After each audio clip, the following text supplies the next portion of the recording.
Hello there, everybody watching on YouTube and Twitch. Can you guys do a mic check for me? Let me know in chat if you can hear me.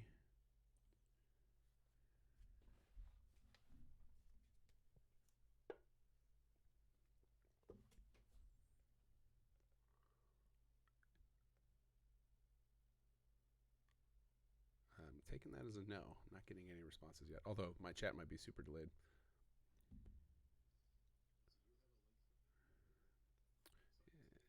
Oh, yeah. Where is that? I think it's this. I think this should be my live stream. In fact, let me bring that up. Yeah, usually the way I end up doing it is if I'm driving or if you're driving, you're doing something, I'll just like put your screen up on mine. Oh, here we go. Now I can hear myself echoing through YouTube, so they can definitely hear me. Okay, and they said I'm a little quiet. Let's fix that.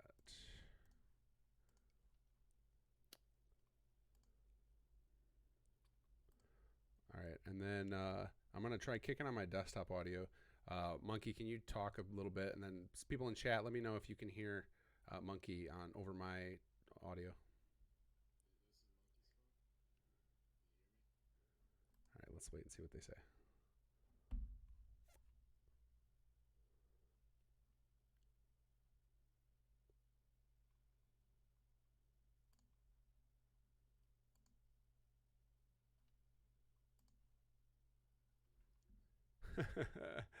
Yeah, nobody's responding.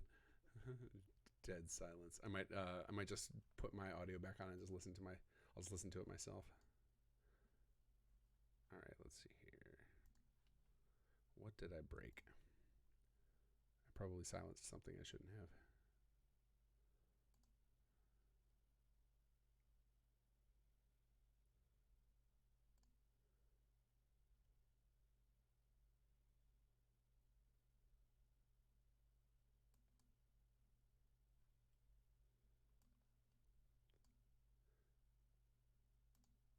Oh, wait. I think I see what I did wrong. Okay, they said they can only hear King Gath.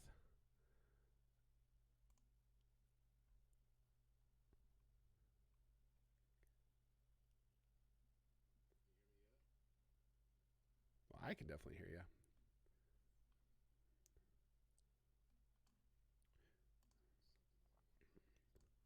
Oh, I'm sure I screwed up my streaming settings. I do this so rarely that I don't really like. I'm most of the time I put my properties back to make sure I can record videos, and so.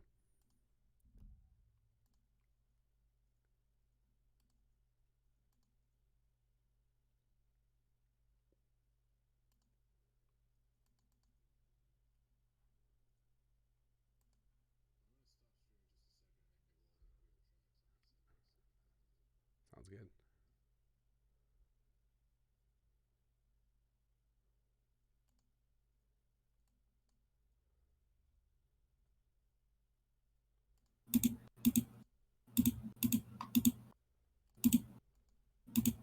Okay, I think I got it now because I can hear you clicking away. I don't know if anybody can hear you clicking away. And okay, I think I got it now because I can hear you clicking away. Can you hear that? Okay, I think I got it now. How about that? You hear me now? Can you hear that? Yes, people are saying that's loud. That's loud. How about that? You hear me now? Can you hear that? I feel like the guy on the Verizon commercial. Can you hear me now? Yes, people are saying that's loud. That's loud. How about that? You hear me now? Can you hear that? I feel like the guy on the Verizon commercial. Can you hear me now? There we go. I had that like looping in a mirror because I had my own channel playing back. All right, let's mute myself. I can adjust my gain. Tell me if I'm too loud also. I don't think you're too loud. I think it's picking up every click of your keyboard really loud, like louder than your voice for some reason. Is your mic on your desk or something? Yeah. Ah, that's probably why. How'd you guess? Yeah, it's just picking up. Well, I've got like some of us have ours hovering in the air, or have a headset on. All right, guys, we're gonna get started in a few here. We're just trying. Monkey didn't have a stream set up yet, so he was doing that, and I had screwed up all my settings. I don't know how to increase my volume any more than I've already got it for my mic. I think I got it maxed out already. Let me double check. Let me see if I can. Maybe I can jack up the gain on this. All right, guys, I just like cranked my gain up by 12 dBs. Let me know if that helped at all or if I still sound the same.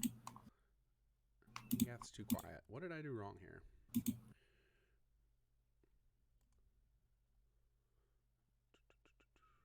Let's see here. There we go. Volume. Let's see. Let's crank this up by another 12. Okay, I just tossed another 12 dB of gain on my mic. Let me know if that helped at all, guys, or if I should do that again. The second guy is Munkyspunk. He has done a lot of mods. I'm sure you've seen. Some are really, really amazing lately. Like the, I always forget the names of your mods. It's Unicorn Farts and God Rays. Is that correct? And then the newer one is the Diamond City Bleacher Stories. I think I got those names right. Sounds like you can't hear me anymore. No, it's freaking stupid stream key dropped again.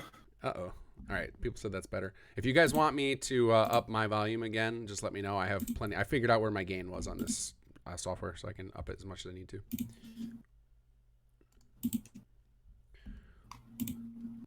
All right. And I guess I can bring my screen up. You guys want to sit here staring at my...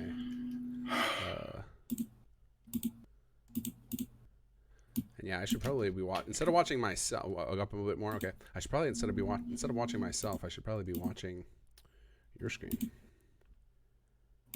once you get it fixed. I don't know if I did. All right. I just dropped again. All right. I reset the stream. This one worked last time. Hold up a second. Okay. And I said you're a little too loud, so I'm gonna drop you by a bit. Let's do -6 on you. Here we go. All right. Hopefully that'll be a little better.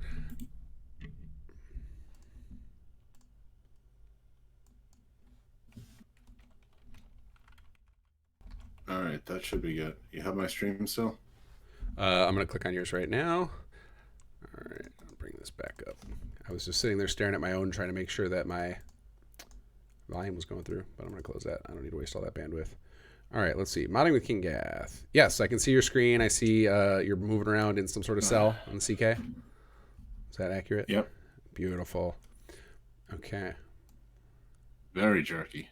Sounds like I'm in the next room. What is going on here? Why is my sound all messed up?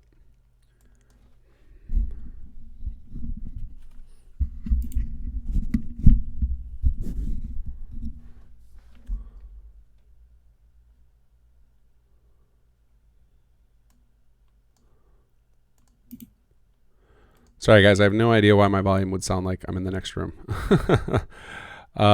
When do you get Control Battle for Conk? Many months away still. That is a big project that's slowly getting done. The latest thing that we just dropped today for the patch that kind of sets the seeds for it. It allows you to plant different factions in the settlements and then giving them the AI capacity and intelligence to actually make decisions about who they should attack. That's a big deal. Like, that's going to take me a while to get coded. So, but that's what we call phase 3. When that happens, there will be like a big announcement, probably a live stream, etc. And then as far as Nuka World integration, I've been slowly touching on that. I started doing some like fixes for some of the weird stuff with Nuka World. So there's already a patch available on the Conqueror page in the optional files for that. Okay, so today Monkey and I are going to do some modding, and today he's going to be teaching me some stuff too, because he knows a ton about something that not a lot of other people do. But Monkey is in his Diamond City mod right now. You can see if you're watching his stream. If you're not watching his stream right now, it's linked below in my description on YouTube. I didn't put it in the Twitch description because I am not logged into Twitch for some reason. I can post it in. Let me post it in the chat for people who are. So that way, at least there's one chance for people to get it. But yeah, if you guys want to watch his as well, so you can see what he's doing. But Monkey had some things he wants to do in some of his mods that I'm going to show him how to do, and then he is going to show us some cool stuff in Outfit Studio, which I think would benefit a lot of folks. This is one of those things where I just have yet to wrap my head fully around Outfit Studio, and would love to pick your brain about it and get some more info. And then hopefully, once we have it kind of in a tutorial format, and I've been able to ask somebody questions to get my questions answered and like my thoughts around it clarified, I should hopefully be able to do tutorials for Bethesda Mod School to get those out for it. Let's hope so. Yeah, that'll be nice because there's a few tutorials out there, but almost all of them have mostly to do with how do you make boobs look better, and like there's so much more you can do with Outfit Studio. There is. Outfit Studio is actually it's a very powerful program for mesh manipulation, and then you consider it's free. It's amazing. Yeah, it's fantastic.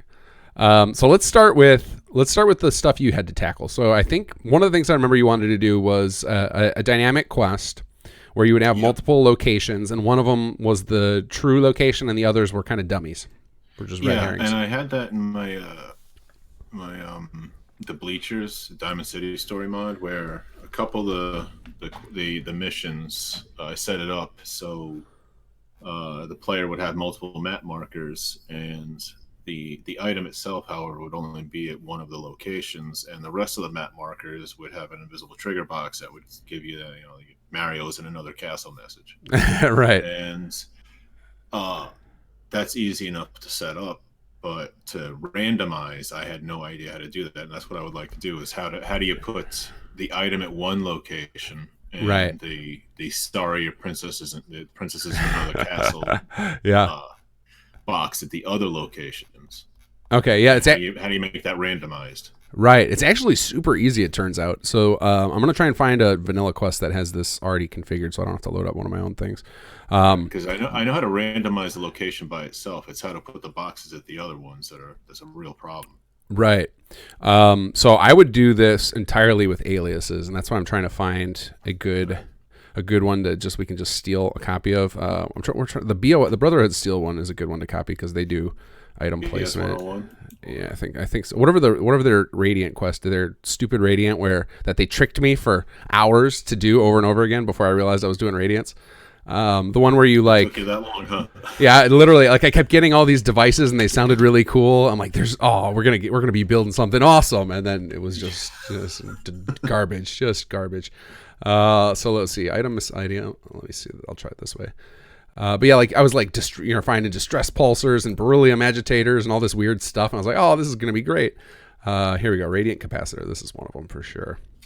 QA miscellaneous component chest. All right, so guys, anybody watching what I'm doing here, if you're ever trying to figure out how something is used in the creation kit, if you right click on it and go to use info, you get a list of a bunch of different forms where Bethesda or whoever made the mod used the items, and it can make it a lot easier to track down where something is tied in together to the rest of the system. So this is a great way to try and reverse engineer things. So it looks like it's BOS R02 is the one I'm looking for. But one of the things I found out with the aliases is by default, when you use certain types of alias, if you put multiple copies of that, by default, it will never fill it with the same thing.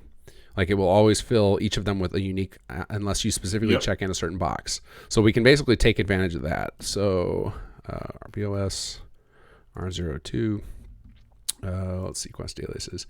So I assume you've already done the dungeon thing, right? Like you've got like a location alias set up to pull some sort of dungeon.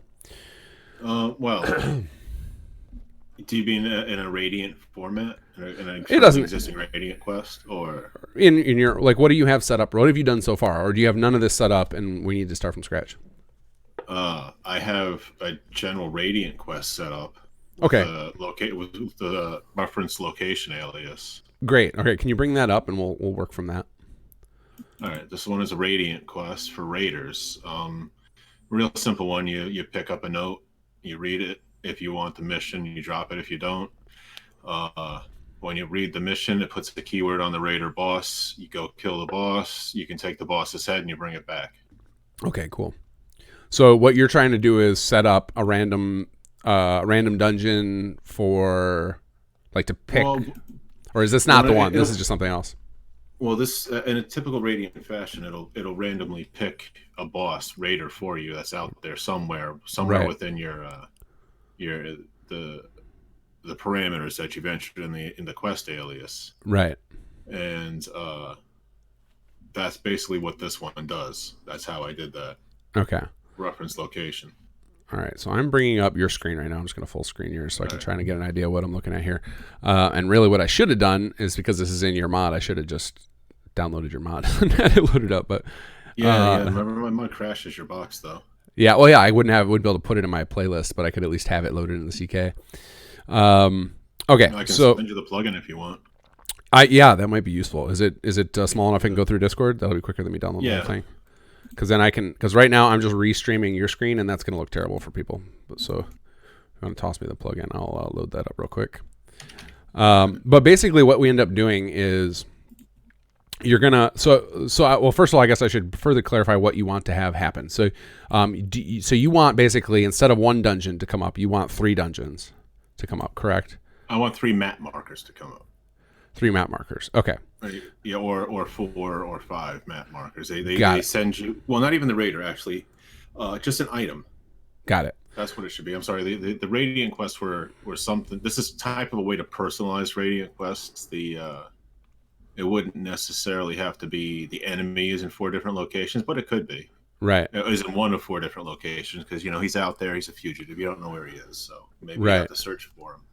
Okay. So what I would do would be to just duplicate the duplicate those aliases so that I guess I did have DC Guard overall already in my thing. Well, I'll just take your version. There's anyway. There's the latest plugin.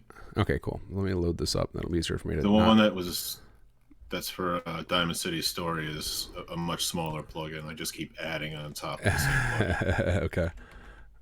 Here we go. DC Guard overhaul. Oh man, the number of the parent masters is going to take a while for the CK to load this. But basically, so what I would do would be set up 3, 4, however many locations. Keywords, right? Yeah, I got armor keywords. Okay. So I would just duplicate that alias like 4 or 5 times. And then, so that'll give you the 4 or 5 different locations that you need. And each one will be unique. The only way it will duplicate ever is if you were to check in the allow reuse within quest. That's what that checkbox is for. So as long as you don't check that in, then each of those will be unique locations. All right. So I'm bringing up the Mr. Dr. Pepper's quest then. Okay. He sends you for a soda fountain. And I've got 1, 2, 3, 4, 5 wrong locations and 1 right location. Okay. And the wrong locations have been duplicated as individual aliases.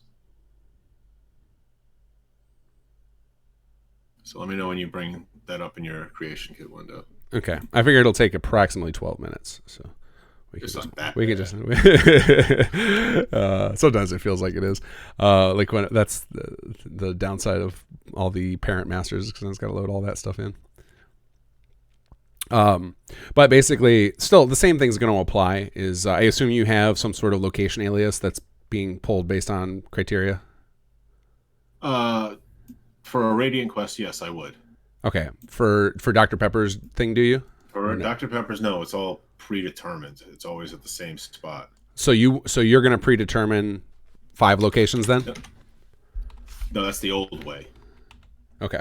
I'm not sure if I'm making it clear. No, I'm not sure what you're trying to do. So are you going to redo this quest or are you editing this existing quest? No, this is for moving forward. Okay. I could even redo this quest. Why don't I do that? Okay. Next to Dr. Pepper's quest. So you want to turn it into a Radiant, basically. Yeah. Okay. So then I think we'll go back to I'm going to use the BOS, what's that, R02, I think I said. Yeah, BOS R02 as my base to work from. So there's a couple, so basically you'll set up a new quest and you're going to have your alias set up with your location and whatever conditions you want on it. So for anybody who's never done this before, what you can set it up so that when you launch a quest, the game will dynamically find things for you. So it will do stuff like pick a dungeon. Like this is how often you'll get the settlers will tell you to go clear out raiders, and it's like just a random dungeon that you haven't cleared yet. And the way it does that is you set up a location alias. So I'm in a quest here, and if we were to just go to new location alias, you can then, under this find matching location here, if you go on the bottom box down here, these are the conditions. You can set up all sorts of conditions, and it will try and find a location that matches those conditions. And if you look at some of the way Bethesda has done it, so like on this Brotherhood of Steel Radiant, they have the dungeon player level, and they have a bunch of conditions. So it's like, is encounter above player level, and that's equals 0, which means it's false. So is the encounter of the player's level or below it. Can the location be reset? That's one of their conditions. And then there's all these keywords on the conditions. And a lot of this stuff is this, like if you're learning this stuff and trying to do it, it's best to just copy what Bethesda does and just work from there. And then as you get more, once you've managed to recreate something they've done, then you can come back and start tweaking it and making little changes, because it would be hard to know to search for locations with keywords, but you quickly learn that they do all sorts of stuff with these keywords on their locations. And basically, I mean, it's the conditions. It's this condition system is any insane. condition keywords. Some things will be in the Commonwealth. You can have it go by things that are settlements, but only in Far Harbor, stuff like that, too. And the location references aliases. Yeah, and these let's see, and it looks like it's doing for this has a location ref types to find bosses. I assume that's what you did for the Raider quest to find. For the Raider, yeah. Yeah. So that's usually a great way to go, is to use the same type of thing of looking for locations with bosses and boss containers, because those tend to be it's a pretty good chunk of the map is set up like that, like of the interior locations are set up. Yeah, with one of the bosses keywords is boss container too. You can actually tell it to put this item in a boss container. Yeah, and that's actually what I would recommend you do for your dummies, is just set the quest markers on the boss containers. All right. As a way to do it. So then effectively all you have to do is set up your first location ref the same way you did before, duplicate it 4 or 5 times, and then create 5 reference aliases, and grab the boss container. So if we did a new reference alias, and then you just do in the fill type, choose location alias reference, and then for each one, you would choose the next one of your location aliases. So you would do Dungeon 1, choose its ref type boss container, then do another alias which is Dungeon 2's boss container, excuse me, and just keep doing that so that you end up with 5 of those, or however many you want for your quest. So then that gives you, now you have 5 potential things you can set up as markers in your objectives. Because once you have an alias set up, you can point a quest objective to it.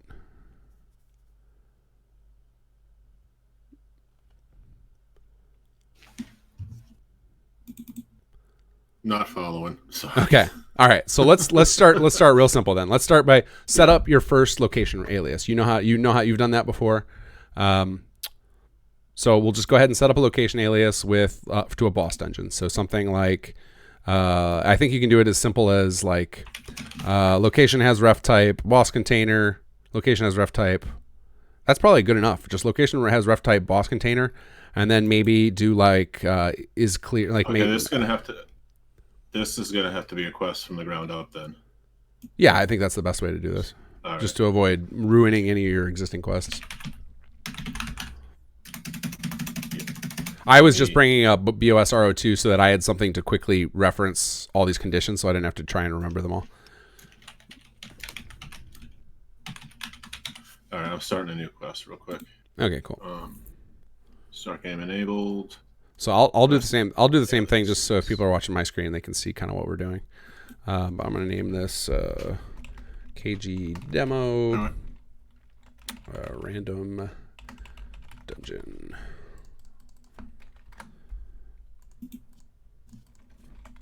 KG demo.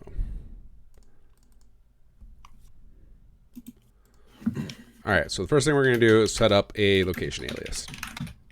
And I'm going to just call this Dungeon 01. So we're going to try and get 5 of these. All right. And the location alias reference. Are we going to allow reuse as well? So no, I would say you don't want to allow reuse in any of these. For the dungeons, since you're allowing some of them to be dummies, you might even allow cleared as one of the options, just to let it use dungeons that the player's already been to. But right. maybe not. Maybe you don't want to do that. That's up to you. But that would determine whether or not it would allow reuse or would only go for fresh ones. And I would also check in optional on your location aliases, just in case there aren't enough for some reason. Because when you're trying to grab 5, there's a slim chance that the player's cleared everything out. Yeah. I'd probably unlikely, but who knows? People are crazy. But yeah, I'm gonna just for the sake of what I'm setting up here on stream, I'm just gonna set up the location ref type has boss container. I'm setting it to optional, allow clear and allowed cleared, and hit OK on that. And then what did I just do wrong? Why did it not save? Oh, there it goes. It was just I had too many screens open. And then duplicate that a bunch of times. Duplicate 3, 4, 5. And then so for the new, and then so now I've got my location. So this is going to find 5 unique dungeon locations that have boss containers in them. And boss containers are, for everybody listening, are usually those containers you find after you kill a boss, though some dungeons don't have a boss and they'll still have a container. It's usually like, it's the container you're most likely to find a big pile of loot. It'll have like a big chest. It'll have a bunch of stuff in it. It doesn't necessarily have a legendary or anything, but and then so the new reference alias, I think you were already ahead of me and you started setting that up. Basically just do one for each of the dungeons. So we'll do boss container 01 and then location alias reference, and we're going to select our first dungeon, and then the ref type is boss container. And then I'm going to do optional on this as well. You shouldn't need optional on these because there should always be a boss container, since we did one of our conditions on the location is that it does have a boss container ref type, but because we set the location themselves to optional, it means that those might not be there. So we need this as optional as well. Otherwise, if you don't set your aliases to optional, the quest won't even start. So you definitely want to, in fact, usually for testing, the best thing to do, I find, is to just set them all to optional to make sure that you've got it working so that you don't have any weird hiccups, because you can test in game to see if an alias didn't fill, and then you can figure it out from there. But Nika Cola showed me a shortcut you can use to toggle the optional thing right from the aliases screen without having to open up the aliases, because opening up an alias takes forever. But yeah, if you just hit Control Shift O while selecting any number of aliases on that screen, it'll bring up a thing that says confirm toggle optional flag on the selected aliases, which is super useful. Yeah. So then I'm going to just duplicate I'm going to duplicate the boss container. Now I can't just duplicate it 5 times and be done because I actually have to reference the specific alias, because I want one for each. So I'm going to just duplicate one at a time and then go in and change the drop-down menu to point to the next dungeon in the list. So we're basically setting up this quest so it knows about 5 random dungeons and their boss containers if they're available. So let me know when you got yours set up. I'm almost done on my end. I'm just opening up Dungeon 3's alias. My alias is a bit longer. Oh yeah, these take forever. I got a faster solid state drive coming for Christmas though. I just upgraded to that as my main hard drive on this computer because they were crazy cheap for Black Friday. What form factors you get? The little tiny guys. The M2s. You're talking over my head now. I've given up on following PC hardware. I used to care about it. Now I just don't anymore. But like, I don't know. I got a 2 terabyte little tiny SSD drive for like $175, which was a steal as far as I'm concerned. That's a really good buy. Yeah.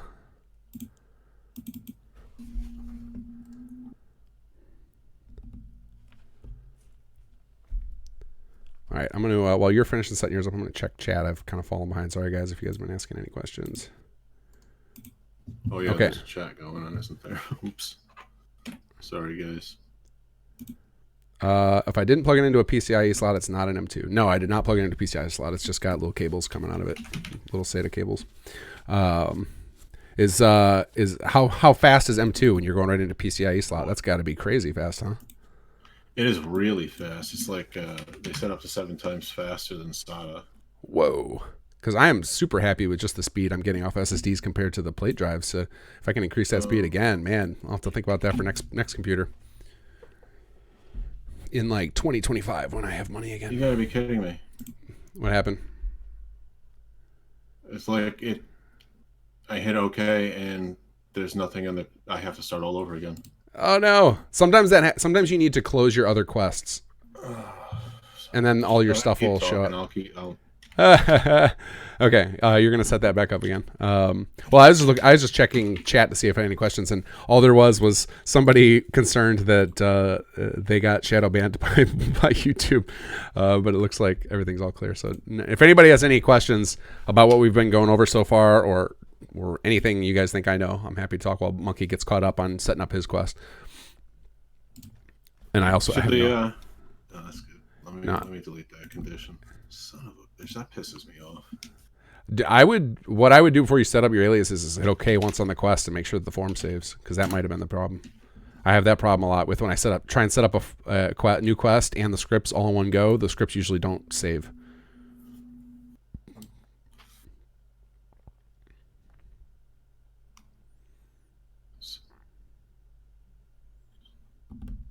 Okay. The trade out the M2s don't have nearly as much capacity. That makes sense. That's my biggest concern with SSDs right now. Like, I think anything less than 2 terabytes is like useless. Like, because I fill it up so fast. Damn, size snob. I use so much hard drive space. Because I refuse to delete things. I'm getting a 1 terabyte M2, but they're really freaking fast. I'm looking forward to it. And then got a second video card coming too. My wife spoiled me to see her around. Oh, nice. Let's see. How do you create an invisible object? A mess without a texture won't work right. That'll show up as purple. So what you need to do for that is set up an alpha on the model. Let me see if I have one handy I can just show you. Let's see here. In fact, I can. I don't know how I can't. Does YouTube let you, or Twitch let you, like, share files like Discord does? Discord spoils me. It's made me so lazy about all the things you can do with it. Just drag and drop stuff in the window. That drag and drop is priceless, isn't it? Yeah, it's so fantastic. Where are all my... Okay, we're going to have to just go into the Sim Settlements NIF, or BA2 All right, here. I'm filling in the boss containers again. Okay, cool. Okay, let's see. I'm going to open up a helper here. I am going to find exactly what you're looking for. A Murray's Fallout silent camera. Just got to get this extracted. Let's see. Data, select folder. Okay, we're going to get I'm going to show you how to do an alpha mesh. It's pretty easy. You just need, I don't know if I have them. I might have to go back in and extract the material as well. But let's see. Let's bring up NIF scope here. And so here, this is my invisible thing that, and I actually have this set up with an editor marker so that I can see it in the editor, but not in the game. But all you need is so you can either copy and paste this from an existing mesh, or you can create these manually, but you need, on your BS try shape, you need an alpha property set up with the flags 4109. That seems to work well for me. I'm sure there's other sets of flags that will work, but I use 4109.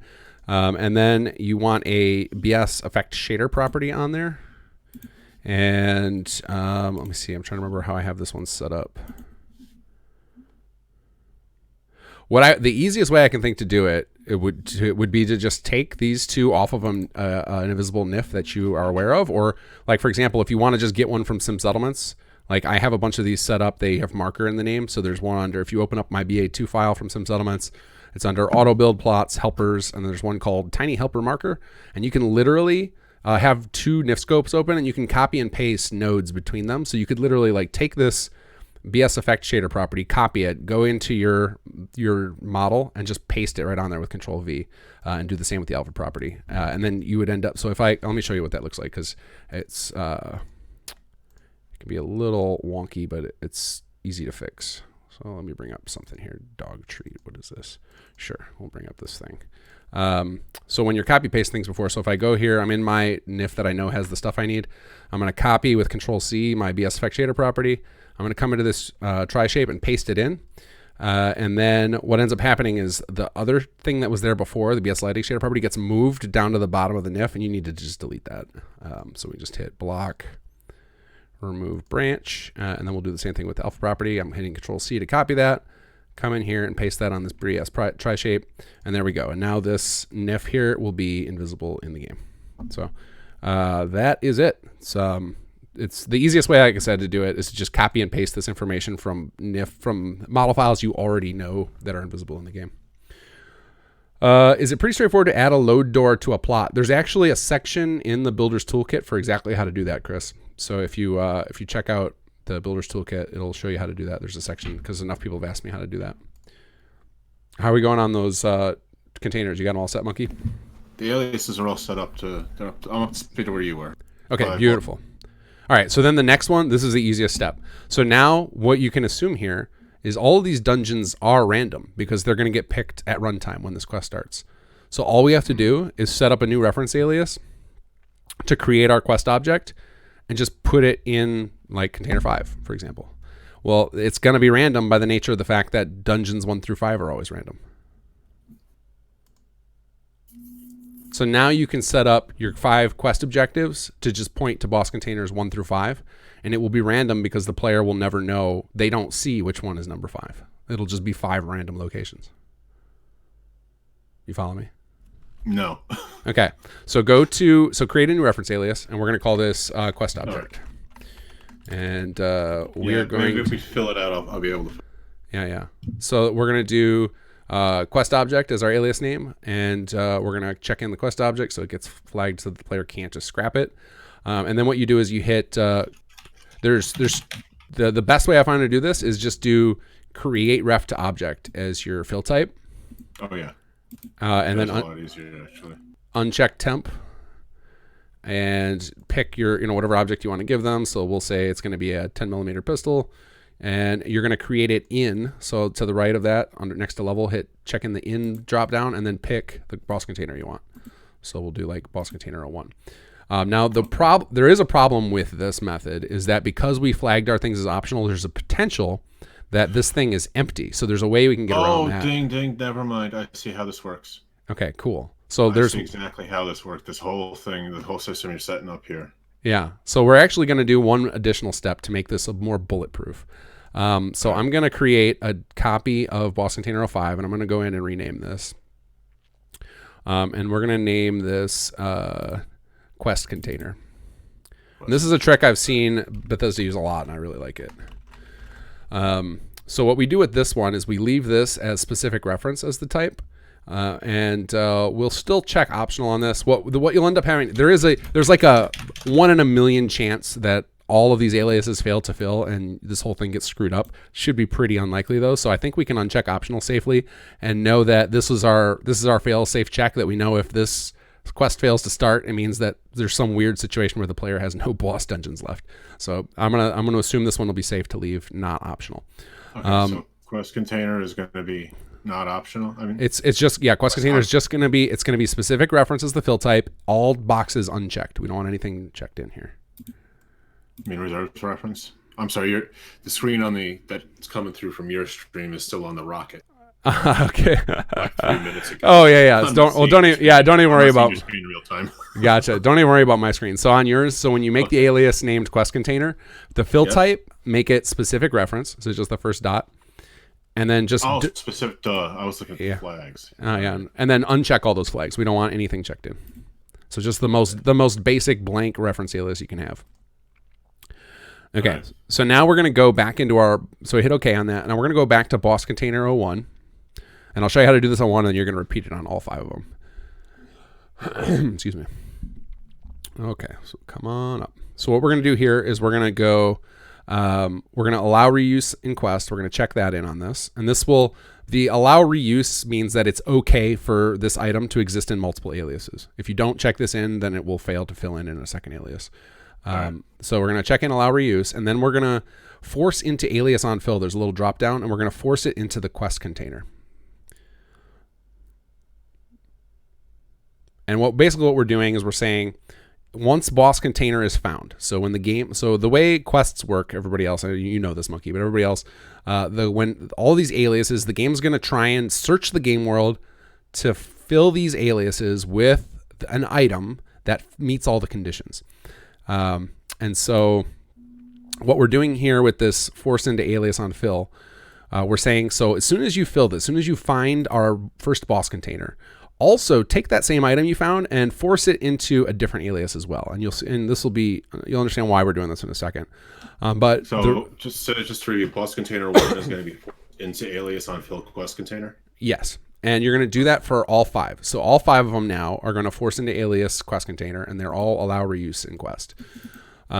So you go ahead and do that, and I'll talk through to everybody why we're doing this. So the idea here is, since these are optional, it means that there might be nothing in them. So if we went to, so say boss container 01, the game couldn't find anything and it was empty. It wouldn't then be able to, it wouldn't force anything into the alias. So then quest container would be left alone. But if it does find something, it will set quest container to that. So now let's say boss container 01 had nothing, boss container 02 had nothing. And so then quest container is still empty. Then it gets to boss container 03. It puts that into quest container. Now quest container has some reference, and it's going to be a container where we can drop an object in. And then let's say then it goes on to, we go to boss container 4, and it does have something as well. And now that goes into quest container, and that will overwrite what boss container 3 sent it, and that's okay. But basically what we're doing by doing this is we're guaranteeing as long as one of these 5 boss containers has something in it, then quest container will also have something in it. So now when we get finished with all this and we go to our quest object where we're creating our quest object, we can tell it to be created in quest container, and that quest container is almost guaranteed to have some container in that alias so that that item can actually be created and the quest can continue. So the issue when you're using optional references is that if the optional reference doesn't fill, you're screwed and your quest won't start and the player can't do anything, because those aliases have to have some sort of reference in the game world for the quest to do its thing. So once our boss containers are all set up, I've got all of them are basically finding a container, and they're going to each dump it into quest container. And the way it works is the last one that does it is the one that's used. So if all 5 of them had a container, we're going to end up using boss container 05, and that's fine. We don't really care which of these we're using because we're just trying to get one at random. So then the last step we do is we open up our quest object again.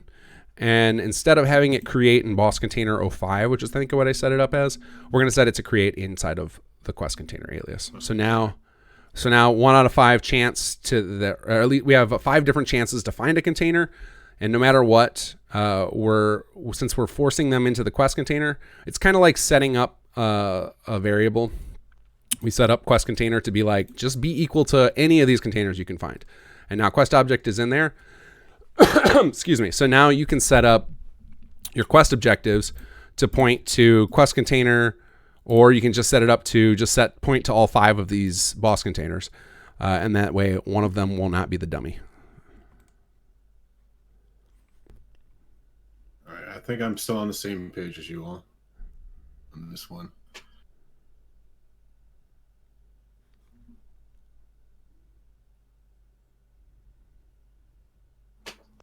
So any reason the boss containers wouldn't fill, as long as, so it could be, I suppose if you use the cleared flag or something like that, right? Or if like I said, if you didn't choose the allowed cleared, and the player had just gone, maybe they cleared them all, which is pretty unlikely. I think you would have to do that in the respawn timer is probably impossible. So. But I just like to make this stuff bulletproof, because somebody will find a way. Right, somebody will have some combo of mods, and then they'll complain to you, and you'll spend forever troubleshooting.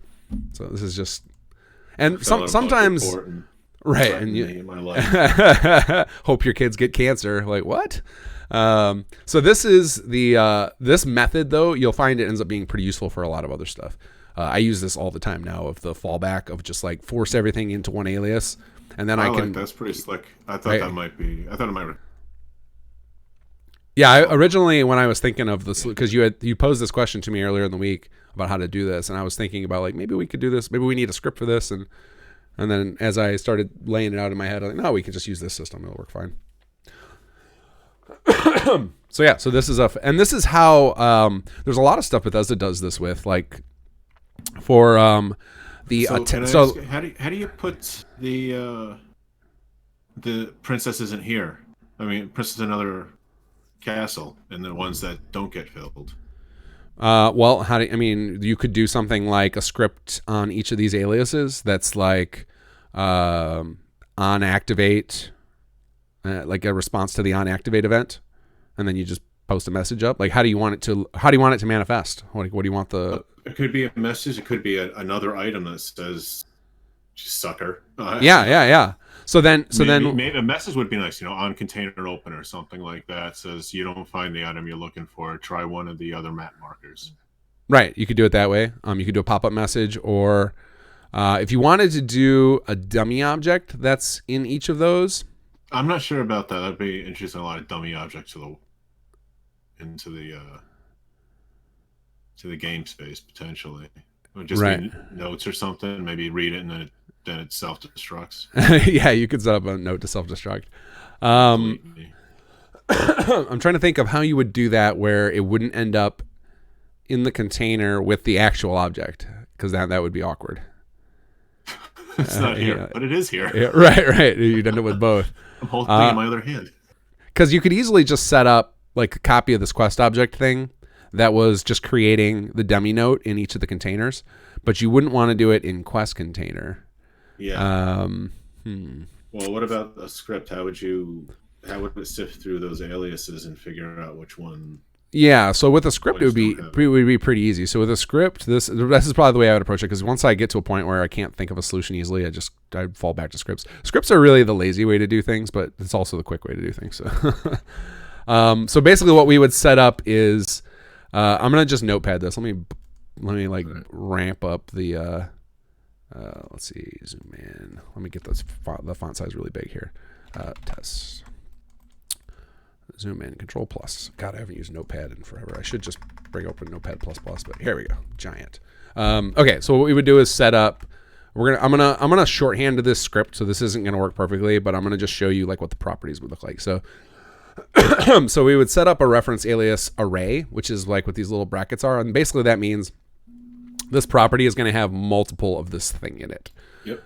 Okay, so we're gonna do boss containers. Auto const, and then we will do reference alias not an array, so without the brackets, property quest container,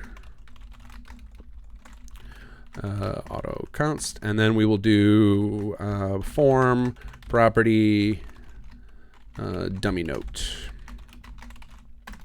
All right, so that this isn't live, so I'm trying to just keep up in my head because it's got quite a lag. I'm trying to upload mine and download. So you made an array of the boss containers. You made a property of the quest container, and you made a property of the dummy note. Yeah. So you know what? I'll just go ahead and while you're waiting to catch up, I'll just make this a full script. So if anybody's watching this and trying to copy it, that they can actually make use of this. So script name, I got to define it as script name. We'll call it. On my screen, you haven't even opened Notepad yet. Wow, that's way behind. Way behind. All right. Let's see. I think you're in another time zone or something. Dummy note placer. Extends quest. Okay. So now this will actually be a fully functional script. All right. So then we're going to set up an onQuest init event. And then we're going to loop through our boss container. So we're going to do int I equals 0. While I is less than boss containers dot length. And then this is a good habit to get into if you're coding in Papyrus, even if you're an experienced programmer, is if you leave a while loop without putting an incrementer in it. Oops, and I can't do plus plus. I forgot this language doesn't support that. Plus equals 1. If you forget to put an incrementer in, for you coders out there, you will hose your save file. So like I always, before I even continue writing a while loop, I always make sure I have the method for breaking out of the loop. So you set up some sort of condition here and make sure that there's a way to break free. And if you don't think your loop's going to have a way to break free, I would definitely set up some sort of like max loop counter to make sure that you don't, because the save is toast. You can of things that might be important. Okay. I just had a thought about the aliases in the quest that you're doing. Okay. Alias order is important. So you have the boss containers, you're trying to force it into the quest container, but you haven't declared the quest container yet. So I think the quest container has to come before the boss container in the list. No, actually, in this case, it does not. That's only the case if the thing below, like, if they need to reference the thing in the alias. In this case, it's like an object reference or something in the world space. Right. So in this case, boss container 01, 2, 3, 4, 5, they only need to know about the alias itself. They're not trying to get any information about the reference that would be in quest. This is such confusing stuff to talk about, the aliases and references. It hasn't been filled because it doesn't need to be filled. It doesn't need to be filled, right? So but you were correct. Like we couldn't put the dungeons after the boss containers because then the boss containers wouldn't have a dungeon ref type filled, because these do get filled in order, and that's really relevant. But in this case, the boss containers are not actually talking about the object reference that would be in quest container. They just need to know about the I guess a way to talk about this. God, I've never had to explain aliases and references aloud. A lot of them being made on the spot. Right, I guess how that's hard. That's hard to describe. Too. Alias, if you know anybody who knows any bit of coding, it's easy to explain. You would just think of aliases as variables, and the thing that goes in the alias is the value of that variable. So, if you don't know coding, then I probably just made it worse. So it can go after in that case. All right, so then I'm going to go back to my script, since I'm not sure if you're caught up or not, but we're looping through our aliases, and so to get access to an array entry in a property, you just access it with the brackets at the end of the name of the property, and then the index you want. So we'll do i.getRef. So that's going to get the actual excuse me. So we're getting the actual reference. So this is the actual variable. That's our alias. And then the ref is what is inside of that alias. So we're going to get ref. And what we were going to do is just say, and actually I'm going to do something, I'm going to add a little bit above here. So we're going to first do, so we can save some time. This is just an efficiency thing. We could do it a different way. But what we're trying to do here is check if these boss containers are the same as the quest container. And if they are, we'll skip them. Otherwise, we'll drop a dummy node in them. So we'll say object reference k quest container ref equals quest container dot get ref. So then we can do in here if boss container I dot get ref equals because you can compare anything to anything else. So we're just saying, like, if these are the exact same thing, we'll do nothing. And this is the other way we could do this. If you're an encoder, you would say is if it's not equal to, then we'll add the note. But so we'll do nothing. Otherwise, we're going to add the note. So then we'll do boss containers dot get ref dot add item dummy note. And there we go. This script should compile just as is. You should be able to use it exactly like this to do what you need. So once you catch up, Monkey, you can basically just copy exactly what I have on screen, and it should work theoretically. This is starting on QuestInit. Okay. And the aliases get filled before the script gets fired on QuestInit, so it won't be looking. Yeah, it should. The QuestInit should happen immediately after all of the aliases are filled. All right. And I'm going to go double check that. I just fast forward. It's coming up to where you are almost. Okay, cool. I'm going to pop into the creation kit site real quick and double check the on QuestInit with the aliases. I'm 90% certain it's filled, but there's a chance that, because there are a couple of things that run concurrently with the alias filling where like it won't be all filled, so that you might be right. We might need to do it a little bit differently, and that's fine.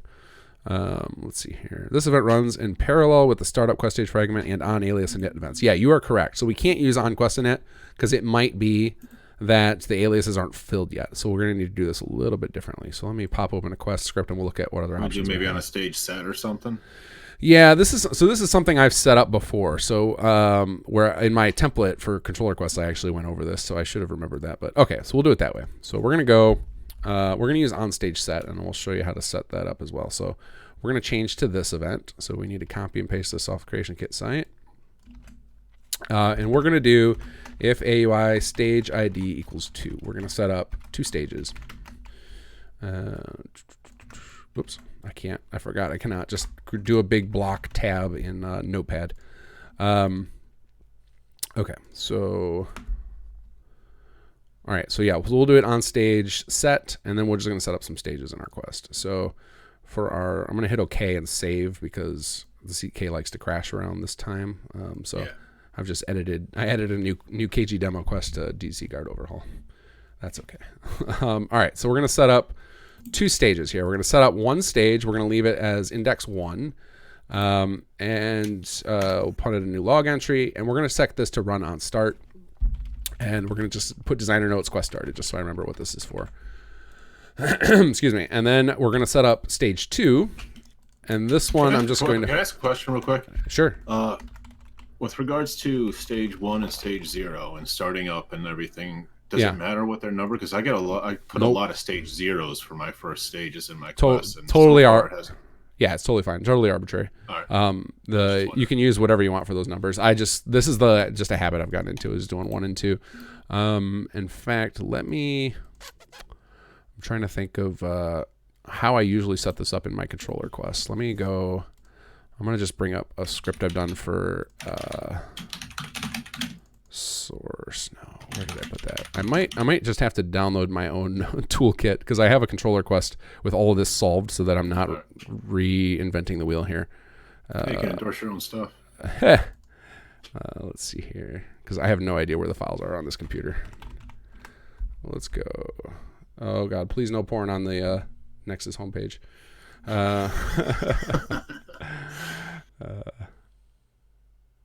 Okay, this has to be pretty tall order. Yeah. Right. I got lucky. It wasn't any today. All right, let's download mod school resources. Let's see, scripts, KG templates, controller quest. I think this is the one. Oh my God, I have so much stuff open. All right, we're gonna do this in. I knew that was gonna be a problem. I have so many. I keep, like, anyone who looks at my Notepad++ would be appalled by the number of scripts or number of files I have open at any given time. Yeah, I have Adam. I have no idea how many I have open right now. Got a lot though. Oops! I hit my shortcut to turn off my display. Sorry, guys. What happened there? I can never remember what I have a hotkey set up to transition to the back and forth between my screen and that Fallout thing. I don't remember what the hotkey is though, so I only hit it by accident. Okay, so how do I have this set up here? So it looks like the way I have it set up is... Okay, so I use there's a function that Quest can run called isRunning, and that will only return true after the aliases are filled. So the way I have this set up is this is why I created this controller quest, because this is such, like, all this garbage you have to do to actually be certain that the quest is started got to be so obnoxious. Checking every 2 seconds to make sure it's started. Exactly. So basically I just do every 2 seconds, I run a timer, check if it's running. And any of you guys who wants this quest, this script right here that you can use to start up any quest that you're working on or anything you're trying to run.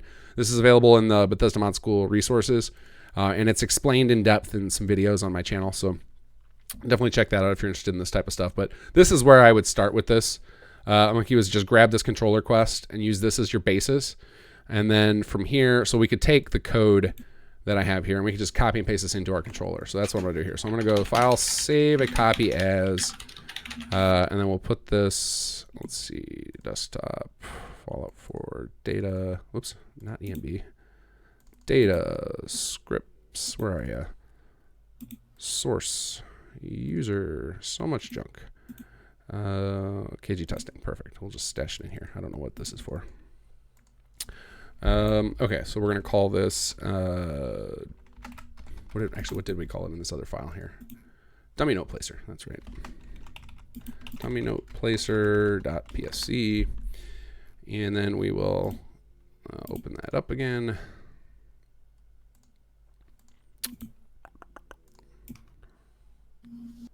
Scripts, source, user. God, I gotta keep diving in here. Here we go. All right, so then we're going to add our properties here. So I'm going to set up a new group, just keep this nice and organized. Aliases. Okay, there's our aliases, and where is our dummy note? And we'll call this group assets. You guys don't have to do, when you're coding, you don't have to do these groups. I just keeps them organized in the creation kit when you're setting up properties. So it's just a habit I have. Totally optional though. It's a good habit. I don't have it. I can never figure out what the hell I'm looking at 6 months down the line. All right, and let's see here. What do I have set up for stages? I stage startup complete. Cool. Okay, so we're gonna come down here. Else if AUI stage ID equals iStage startup complete, and then we run this little nonsense that we wrote in that other screen. Okay, so now that's done. So I basically just took all the scripts I wrote in the notepad and I just plugged them into the appropriate places on this controller script, which seemed pretty easy. I'm sure any of you guys who know, somebody just said you should try VS Code. I am a bad programmer in the sense that I just have never found an IDE that I like. And so I just keep finding myself going back to Notepad++. And code hinting drives me insane, having stuff pop up on my screen, and so does code completion. So I don't even use those. I'm sure it makes me like a really bad coder as far as speed and efficiency, but it's just like I just have never, and I mean, I've been coding for freaking forever. And I just have, so I'm sure a lot of this has just become me enforcing bad habits by just doing it a certain way over and over. And now I'm becoming like an old man who won't change, even though there's probably a great IDE out there for me, but it is what it is. So I'm a Notepad++ like stream. Like I feel like I'm practically working in Notepad most of the time, and I love it. So I think Monkey, you know what to do here now. Or do you need me to, do you want me to just send you this script? Oh, did I lose him? Did I lose any of you guys? Can you guys still hear me on YouTube or Twitch? Can anybody confirm? Because I can't hear Monkey anymore. I don't know if my connection dropped. I'm here. I'm there he is. That's all right. I was worried I dropped online. Do you mind online. dropping that in Discord for me? Yeah, no problem. Script? Yeah, for sure. Save you the time. Long. Yeah. Be able to keep up faster that way. Yeah. All right. Here we go. I see what you're doing there, though. Okay, cool. Yeah, as long as you're following it, then we're good. Okay, cool. I got a lot of confirmations they can hear me. So it was just my imagination that I dropped. But yeah, so we're basically gonna take this script now, compile it. I'm not gonna be able to in my demo because my script directory is a disaster on this computer. This is the one I play on. So it's just like so many loose files loose files drive me insane. Do you do loose files, Monkey? Are you the devil too? When I make the mods, yeah, for my own mods, yeah, files are loose, obviously. And when you release, are they loose? No, not generally speaking. I don't like it. It clogs people's directories. Yeah. Okay. You're not Satan then. I get a lot of crash to desktops. That's one of my first options, though, is to try to go to loose files for textures. Oh yeah. I always use loose files when I'm developing mods. Like I have two computers. I have my dev machine and my gaming machine. I don't like loose files in mods at all. It drives me insane. Really clogged data directory. Yeah, it's getting bad. It's very laggy. Yeah, mine's a disaster. And this is I stream from my gaming PC, and it's just I've got like 250 some mods, and I swear half of them are loose files. It drives me nuts.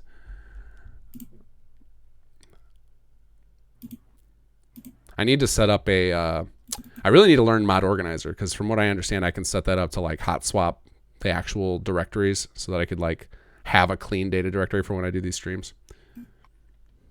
Yeah, I did that for this one actually. I have a vanilla installed with just one save game fresh out of the vault. Yeah, I needed to set that up one day. All right, so Monkey's just gonna basically take this script, put it into the CK, compile it, and then set up the properties. And then basically what we end up doing is when we're setting up these properties, now one of the things is that this thing has, I think, some extra stuff on it that you end up needing to set up, like a version global, although it should still run even if you don't bother setting that up. I don't think there's anything here that would cause it to crash. So you could skip that step if you wanted, but I think and then the player ref, I don't think we ever use it in here. It's just one of those things that if you want to set up the loop that runs at the beginning of the startup, which is because this was designed to be a controller quest, kind of something. This was designed to be a controller quest, like something that you would leave running forever in the background, not a Radiant quest. So this isn't the best fit.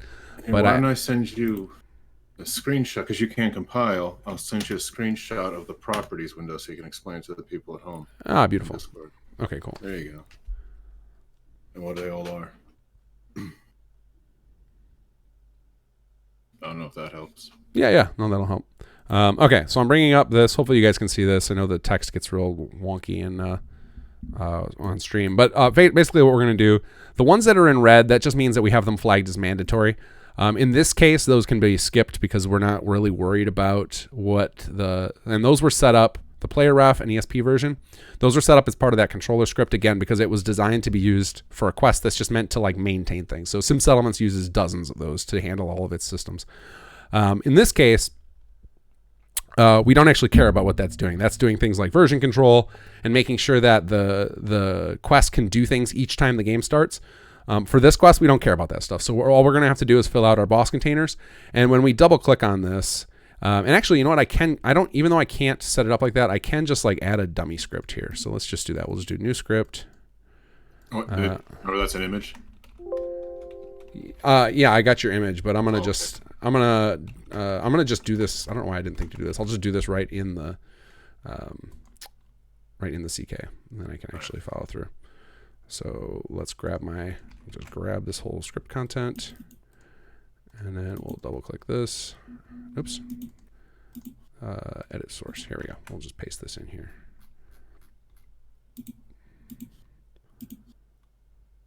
Okay, but now we just fill in the boss containers in the array there. Yep. Okay. Dummy note placer extends quest. Save this. Let's see if it. Yep, compiled completely. All right, I'm getting good at this. No errors. Yeah, I can't get the simplest scripts to compile right away the first time. I'm shocked when they do. All right, so then we're going to set up these properties. So we're going to double click boss containers. This one's an array type, which means we can keep adding more values. So we'll add the first one. We'll just select boss container 01, and then we'll duplicate this, select 02, and just do this down the line and grab all 5 of them. 3, 4, 05. There we go. So we got those set up, and then our quest container, same basic thing. We just select the quest container there, and then our dummy note. We need to set that up. So I'm going to come back into here. We'll go to items. Those are called books in the creation kit. And rather than hitting new, and I think I just did hit new. I'm going to duplicate one. Let's see. Bethesda usually puts some stuff in here called default to act as templates to make it quicker. Of course, they do not for notes. So let's try BOS. Let's see here. Doesn't really matter which node it is. Right. It's just for the sake of filling this out. But we could basically just, let's see. Okay, this doesn't have any scripts. Perfect. So KG demo, dummy note, name, sucker. You wasted your time chasing this. Okay. And then we set up our dummy note, and now a copy of this will get created inside each of the containers that's not the actual quest container. So KGD. And one of the things I did in my script that might seem odd to some of you, if you've done much script, is I used for the property, for the dummy note, I used form as the type. And basically that just lets you fill it in with whatever you want. So if you want it to be a leveled list, you can be a leveled list. If you want it to be a note, you can be a note. That just makes it more versatile, but it also means you have to trust the person filling it out, because if they fill it out with a type that's invalid for what you're trying to do with it, it'll probably cause the game to crash. So another way you can do it is you can use anything you find in this form type drop-down list here. Any of these, you could use that as the type instead. So since we know it was going to be a note, it would probably have made more sense for the property type here to be book. And then what that would do is, instead of having to choose this form type list, field would just be gone. And instead, you would just have a drop-down list with only the things of that type. So I just love using form just because it's versatile. And then if I change my mind later, I don't have to go recompile the script. So that's it. So now this is set up. So now those dummy notes will show up only in the containers that the quest item is not in. The only other thing we might want to do is, as far as handling these, would be after they find the right one, you might want to loop back through. So like after we get to quest stage, so say we have some sort of quest stage, it's like stage quest complete, maybe it's stage 100 or something, is to loop through those boss containers and remove those dummy notes so that they're not just left the next time the player stumbles through. Maybe like when the quest object on container change 2 will trigger. Exactly, yeah. Get killed or something like that. Yeah, then maybe just go through and you just do the same while loop, and just instead of add item, do remove item. And that way you can prevent those from getting piled up. That might be a good way to do that. All right, so I think you can take it from here, right? Like, the rest of this is all going to be how does your quest get triggered? Who's set, and then you can set up the objectives, obviously. So we can do something like go into quest objective. We'll say objective 1, and then for our target ref is boss container 01, and you just keep doing it. Then you just duplicate this. So then it would be So you can make the active part of the quest contain all those. Right. So it could just be like track down the thing. And then we can set all of our aliases on the same objective. Put them all in there. Yeah. Right. And so then all 5 of those will be lit up with the markers. And since quest container is included with those boss containers 1 through 5, because we hit the allow reuse. One of them will be the quest container, so you don't have to put quest container as the actual. Exactly. One of the objectives. Cool. So there you go. So now you've got there's still anybody watching this. There's more setup you would have to do to set up this quest correctly. This is like the bulk of the functionality Monkey was looking for, but you would need to set up something like, how does this quest start? So you would need, maybe it's dialogue or finding a note, and you would have to tell it to start the quest. And then you would have to monitor for when the object actually gets looted. But there's actually I shouldn't say really cool. There are a fair number of useful default scripts that Bethesda has set up to make this stuff a little bit easier, so that you don't have to. It makes it a lot easier, honestly, for people like me. It's so like basic quests. Right, so like stuff like this where you're expecting the player to loot something. Usually if you go to add a script to something and type in default, you'll find a bunch of scripts that Bethesda's already set. So there's probably something like on container change or for something. The note, I would say on container change too. And then whenever that note is put into another container, including the player, right? So i.e. when the player picks it up, you're scanning through right now. It's really easy, just on container change to, well, then set the quest to this stage. Right. So here we go. So we got default alias on container change to. So now we're monitoring when this item, because it's an alias, changes container, it's going to trigger a stage. So we can set up here player pickup only. We want that to be true. And then let's see, stage to set. And then like just say we set it to stage 10 or something. Now that's all we'd have to do. We don't have to do any scripting. As soon as the player loots this. You should probably open that window a little bit on the left. They can see the numbers too. Fields. Just a suggestion. I'm not column sure. On the left. Oh, okay. I got you. Expand this more. Yeah. Window. Oh, yeah. You can see all this stuff here. You can see what everything's set to by default here. Yeah. That's so yeah. Basically, like there's a lot of stuff like this Bethesda has set up where it's especially for stage changing. This is especially where, and I think it's because Bethesda definitely just sends people off on missions to make quests without any scripting knowledge. So they try to give them, ways to advance their quests without actually having a script. So a lot of stuff, if you guys are making, if you're making quests, you can do that without actually having any scripting knowledge. You can just use a lot of these default ones. So, and you'll find most of them follow the same pattern where it'll be something like one of the properties is telling it what stage to set. And you have other things like, these are pretty common, like the prereq stage. So it's like the quest has to have hit this stage before this can trigger. So that way you can disable things. And there's a lot of that. So right now we've got this set up automatically here. This is going to go to stage 10 as soon as this is found. And then we could do something with, we could set up an objective that gets changed when this thing hits stage 10 by setting up stage 10 here. So we go to index, type in stage 10, player found the thing. There's a lot of different default quests they include, like on NPC death, it's how to tie world events into stage setting and interacting with the quest. I use those default alias scripts a lot. They're very handy. Yeah, all sorts of trigger box enters doors, container opens, all sorts of stuff you can just tie new stages to. It's definitely a case of anybody who's trying to get into quest design, even just doing basic stuff, is just think about really simple quests you've done in the game where you just picked something up or just killed a guy, and go find the quest in the game. And the best way to do that is usually through like the Fallout wiki sites. If you search for the name, let me try that. Let me think of a name of a quest. Actually, I'll just open one up here and show people how they can reverse engineer these quests. So DN054 is the Adam Cat. That's a lot of time. That one. DN, what is it? DN054? DN054. Okay, what's the name of that quest is what I was looking for. The in-game name. Adam's Cat Garage. So if there's many scripts on that one. There's only one script on that one. Okay.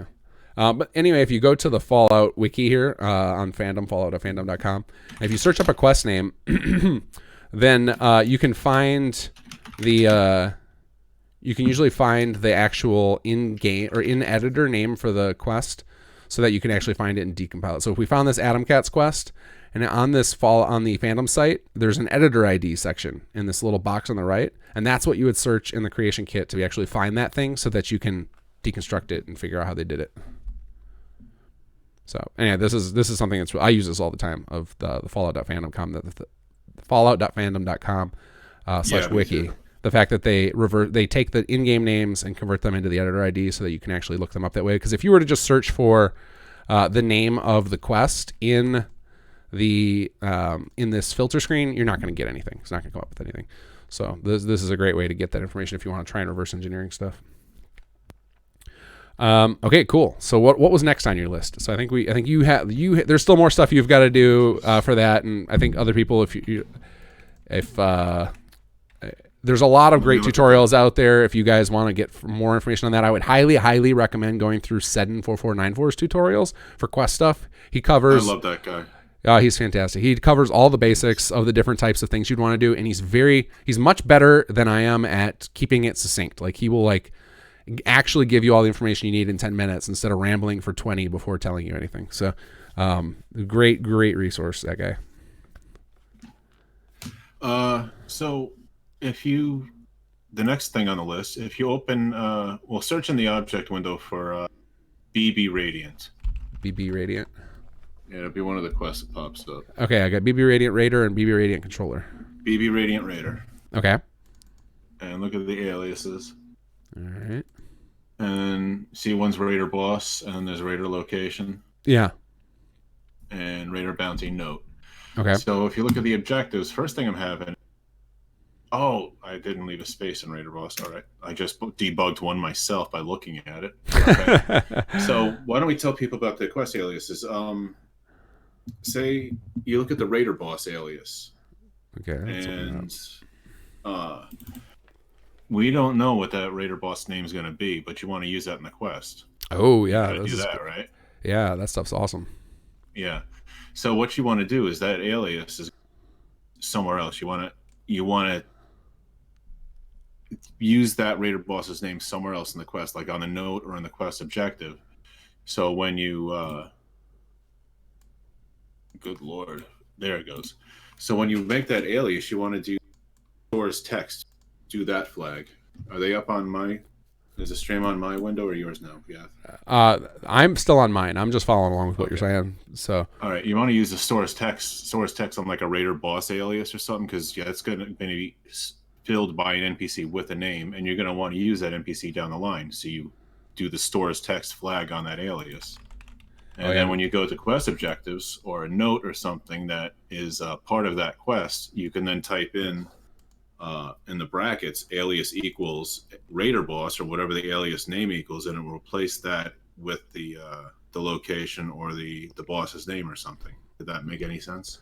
Yeah, so I'm bringing up the note right here, so you can see, if you guys see in his note, this is really hard to see with how small this text is. So let me bring it up in, but you can see he's got in his in the book text. There's a bunch of this mumbo jumbo here, and the book text is done in like pseudo HTML. Like it uses a very minimalist amount of HTML that you can use, which most of the tags that are allowed. So if you don't know any HTML, you can usually find this stuff in Bethesda's notes, and it's usually just like changing the font size or centering the text, things like that. But you can see he added these things that say alias equals Raider Boss, alias equals Raider Location, and basically those will get replaced with the name of that thing as long as they're set up correctly on the alias. The other trick is that the actual book itself has to exist in the world, so it has to be a reference. It can't just be in this form in the creation kit, which is what he's done here with this create ref object too. And it has to be on an alias in the quest with these aliases set up. It's kind of confusing, but basically. And then you have to make sure that alias is created first too. Right. Right. So there's a lot. It's the most ridiculous system to set up name replacement. I don't know why Bethesda did it this way. There's so many easier ways they could have done this, made it real streamlined. But for whatever reason, it's this really crazy complicated process where you have to. But the easiest part is in the note, is just setting up this alias equals thing. One of the things that Monkey just realized he did wrong was the names have to match exactly. So like if there's a space in one in here, it needs to match exactly to what you have the name of the actual alias. But this Raider bounty note, he's created it. He's checked in use stored text, which basically is saying you're going to use the name. And again, this is one of those things where if you're starting to code and you're with Papyrus and you've done Papyrus stuff, you're probably wondering like, where are my string functions? Why can't I use get name from an actor? This is God knows. So well, part of the reasons it's so complicated is because of localization. So that because you don't want to just grab the string directly from the ESP, because those strings will get replaced based on the language that they're using. So I think part of that is why it's so complicated, and it's, again, unnecessary. They could have totally written a simple script to do this, or a much simpler system, but it is what it is. And so use stored text on the node itself, and then on these things you want to get the name for, there's a stores text checkbox. This is what Monkey was talking about, so I want to bring up the Raider boss here. And stores text just means take the name of whatever object is in this alias, grab the name of it, and make sure that we can get access to it. That's what stores text means. So in this case, whatever Raider boss this is, so it's, if it's like Jared, or I'm trying to think of some of the other bosses' name, Red Tourette, any of those people, like that name will get stored for access. So then anywhere, any notes that have alias equals Raider boss that are on this quest will know that we'll be able to get the name of that exact Raider boss. And so that's how he's got this set up. By creating a copy of that note here in this quest, that note can then grab access to the names of any of the aliases here that have stores text checked in. Very cool little thing, but it's a pain in the ass to set up. That was quite a tangent we went on there, wasn't it? Yeah, good for people to know, though. That's one of those things that drove me nuts. I think I probably spent dozens of hours trying to figure this system out when I was working on some settlements for the initial release, because it was like super important to me that I had that plaque system so I could show the building designers the players' names on the on objects too. Yeah, you can get the player's name. You can Same system that way. Yeah. So if you go to quest stages on this one, 0, note waiting. Yeah. There's another thing I wanted to do. After you kill, say, Red Tourette. Okay. And say you kill Red Tourette at normal part of mission progression, then you go back and you want to get a Radiant quest. And by random chance, Red Tourette's dungeon is respawned after a month. Okay. But by random chance, the quest gives you Red Tourette's dungeon again. Okay. And Red Tourette's marker is filled in by a generic boss then. Yeah. Who is just as strong as Red Tourette's, but is given the name Raider Survivalist or right. And if you look on my quest stages on that one, you don't have the script to go with that. That's okay. I get what you're getting at. What I have on stage 0 on that quest is raiderboss.getActorReference.setName Smilin' Bob. Okay. And I'm just trying to set the name of and not even to really do anything other than make it a little bit more individual. Right. Set the name of the Raider Survivalist, the repeated boss, to something unique, even if I draw it from a list or something. But right now, I was just trying to do Smilin' Bob as a proof of principle. Right. And it wasn't working. It would still be Raider Survivalist. Right. And so I'm not sure how would I go about doing that. Yeah. So this is a pain in the butt one. Because the way fulfilling works. I put that little script fragment in your Discord window if you want to see. I think I know what you're doing for it. Let's see here. Get actor reference, set name. So set name, I believe, is an F4SE function. It's not available in the vanilla game. Really? I don't know. Okay. Yeah, I'm 90% certain set name is not a vanilla function. I did not catch that when I was looking in the. But even if it were, it's hard. That's something you got to watch out for when you're searching for Papyrus functions. If you're playing around and learning. Bottom, but I didn't catch it. Yeah, but I don't think set name is a default function. So basically, what we want to do is you're probably right here. So we've got Raider boss. There it is. Yeah. So if we got Raider boss, and we look at this alias, this is going to store text the moment that this alias is filled. So by then it's too late to change the name. The name that is stored is the one that was initially there. So what we have to do, I kind of figured. So what we probably have to do instead is we're going to need a second alias. So it would be like duplicating this guy. So we'll do raider boss. And then you can force to display the name of the second alias. Right. So then we turn off stores text on the first one.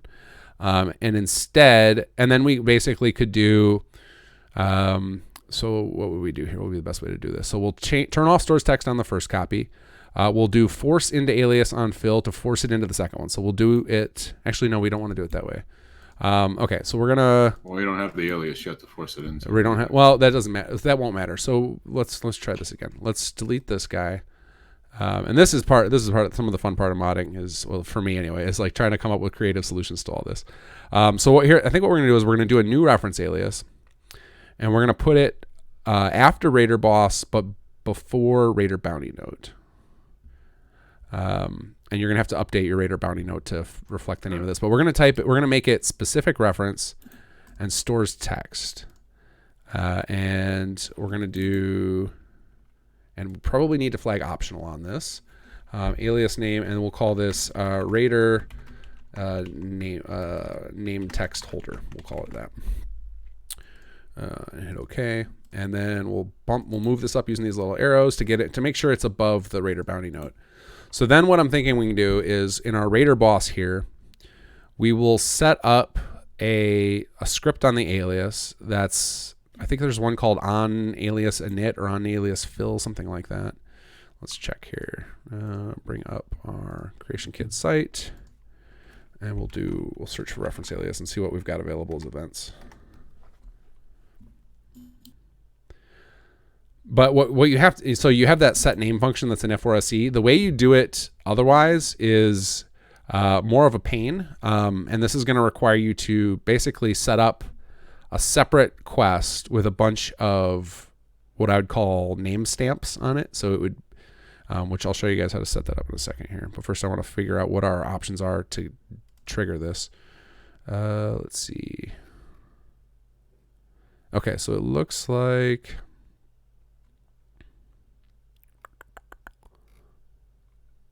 It's going to get the events from object reference and actor. That's not going to help us. Okay. Oh, here we go. Extends alias script. This is another one to watch for with events is if you see extends at the top of the page on creation kit, if you click on the one that's extending, all of the functions and events that are on the level above it will also get sent to your item. And that can be something where there's a lot of cool functionality that's buried that way where you might not find it otherwise.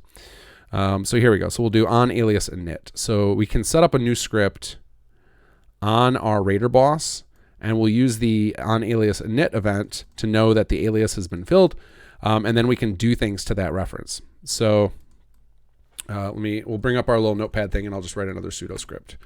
So we want this guy, if I can grab it. Okay, good enough. All right, we'll get rid of this here. Okay, so let's start out with doing this properly. So it would be script name. It's, let's see, change alias name on init is what we'll call this. Extends reference alias. And then, so what you're going to need here is you're going to need some other reference alias with the actual name you want to use. This is going to get confusing right here, but I'm going to just do a temporary thing because like you said, you wanted just proof of concept that this is going to work. So, yeah. So I'm going to set up something temporarily with the intention that you're going to need to extend this into something much more complicated later. Yeah. So reference alias property, we'll call this name stamp alias. And then we'll do this auto const. Okay. So what we're going to do here is we're going to go, let's see, object reference, this ref equals get ref. And the reason we can do this, we can just do get ref without calling anything, because this is going to be on a reference alias. So it's implied that get ref is being called on this thing that the script's on. So we're getting the ref from the alias that this is on. Then we're going to do name stamp alias dot apply to ref this ref. And so now we have to show you what a name stamp alias is and what that looks like. But this is effectively with the script that's going to end up on you're going to put this script on your Raider boss. So it can go in addition to default alias on death. So you'll have a second script there, and that's fine.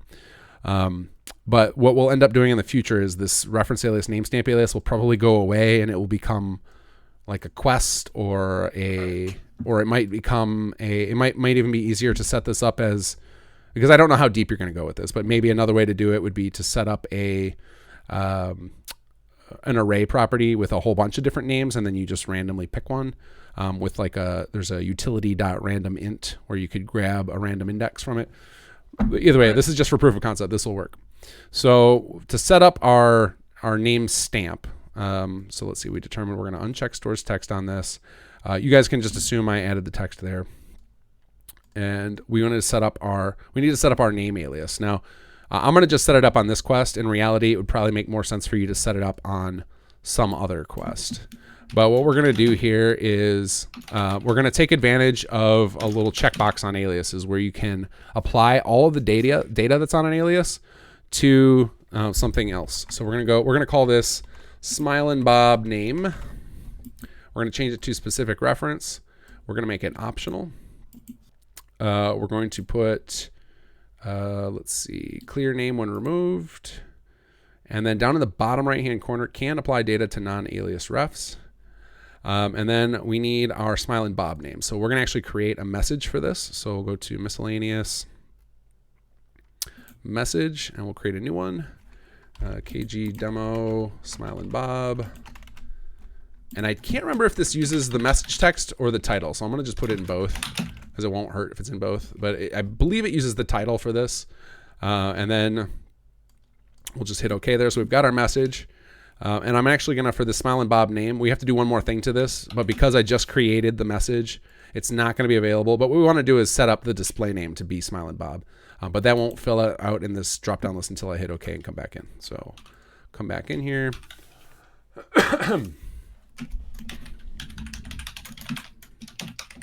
And again, in reality, you would set this up it would make more sense to set this up on a different quest, but we just want to get this up and running so you can prove to yourself that it works. And then as you'll see, as soon as I selected a display name from the dropdown, the uses stored text checkbox here checked itself in and grayed out because it has to be checked in. So that's one of those things you don't even have to worry about. But what we're basically setting up here is we're setting this up as what I call a stamp. And it means that this alias is never going to hold anything itself. It's just going to be applied to other things.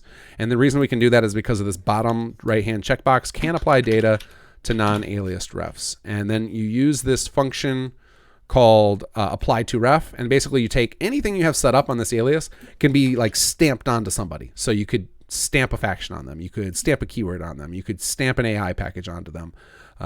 You could add items to their inventory. You can change their name. You can change their AI packages. And like you can just do anything you could set up on an alias, you can set up to anybody you want on the fly. And this is how a lot of the settlement system is set up with the workshop scripts, is they have once a person becomes a settler. So if you think about somebody like Sheffield in Diamond City, he starts out and he's got his own AI packages. He's doing his thing. He's hanging out in Diamond City.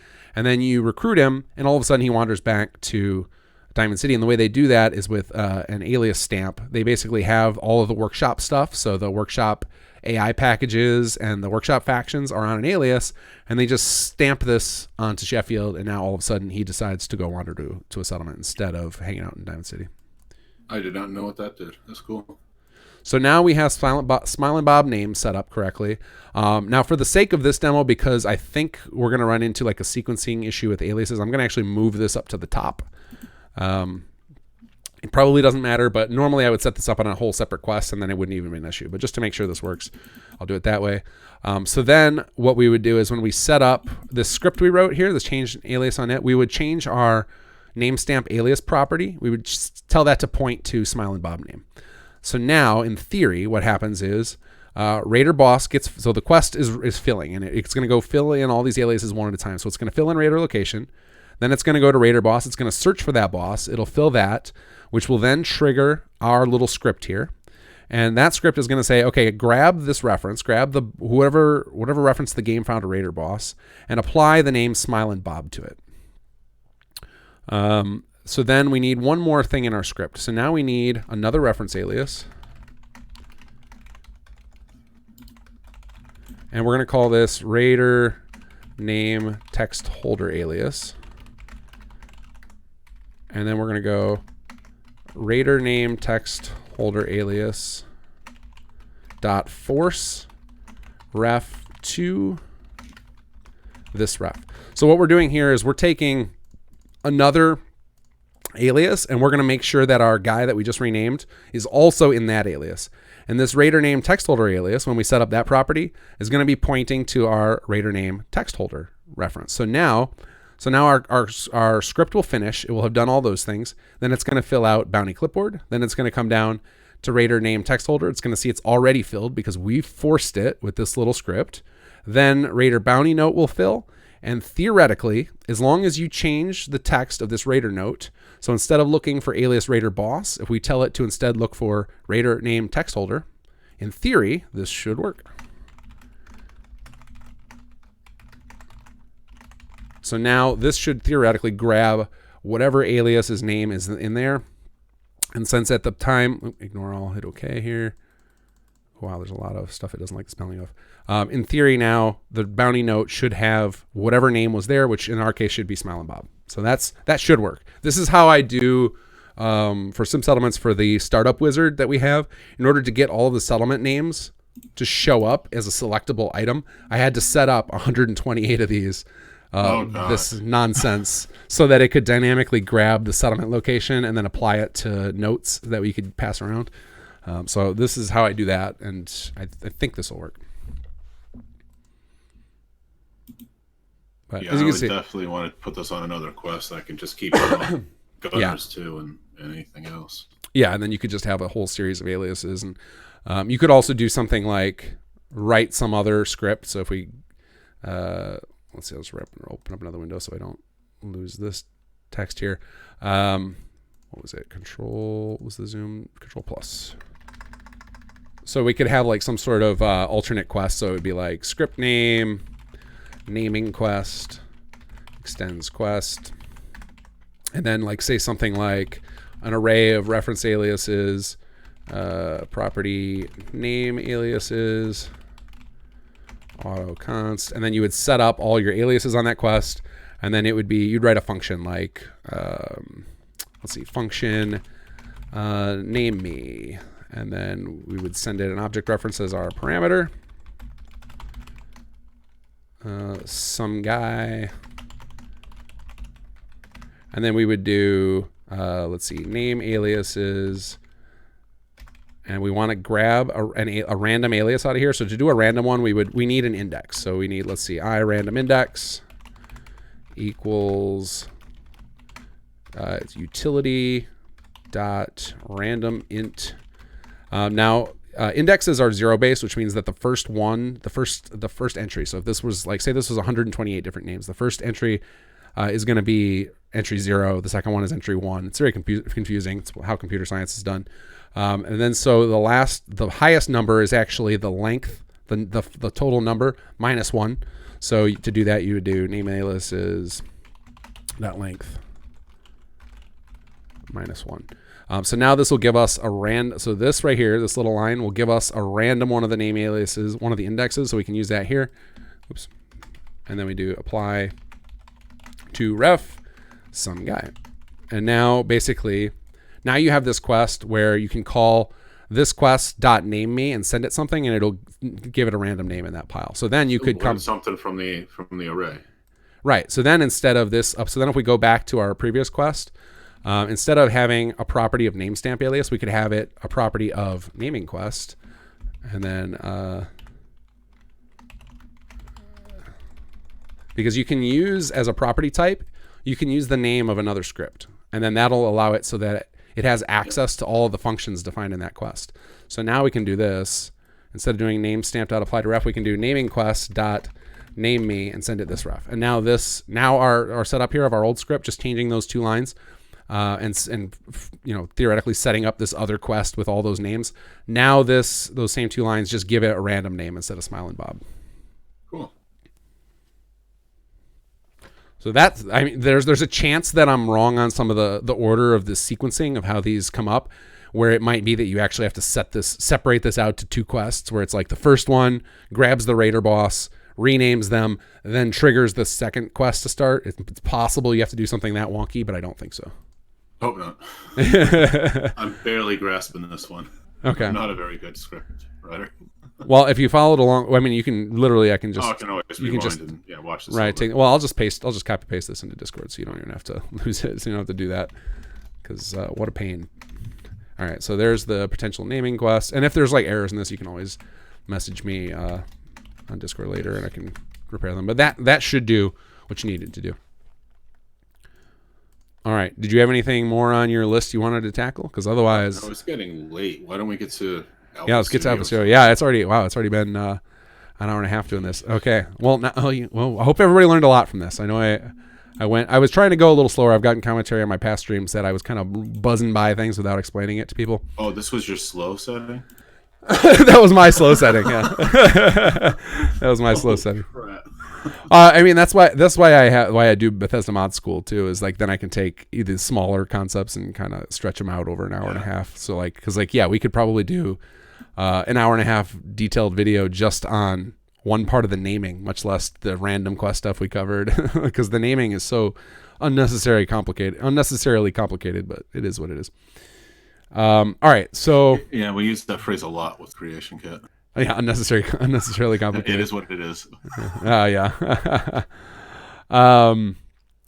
Okay, so did you have some questions about Outfit Studio? Yeah. So there's a couple of things in Outfit Studio I've been trying to do lately and that I run into all the time. So I'm going to just name a couple of things, and you can tell me which of them you could show off fairly quickly or that you have some info on. So one of the things I often want to do is make a Under Armour version of existing vanilla armor. So like, say for example, I want to take something like the varsity jacket and make it not look like trash when it's got shoulders over top of it.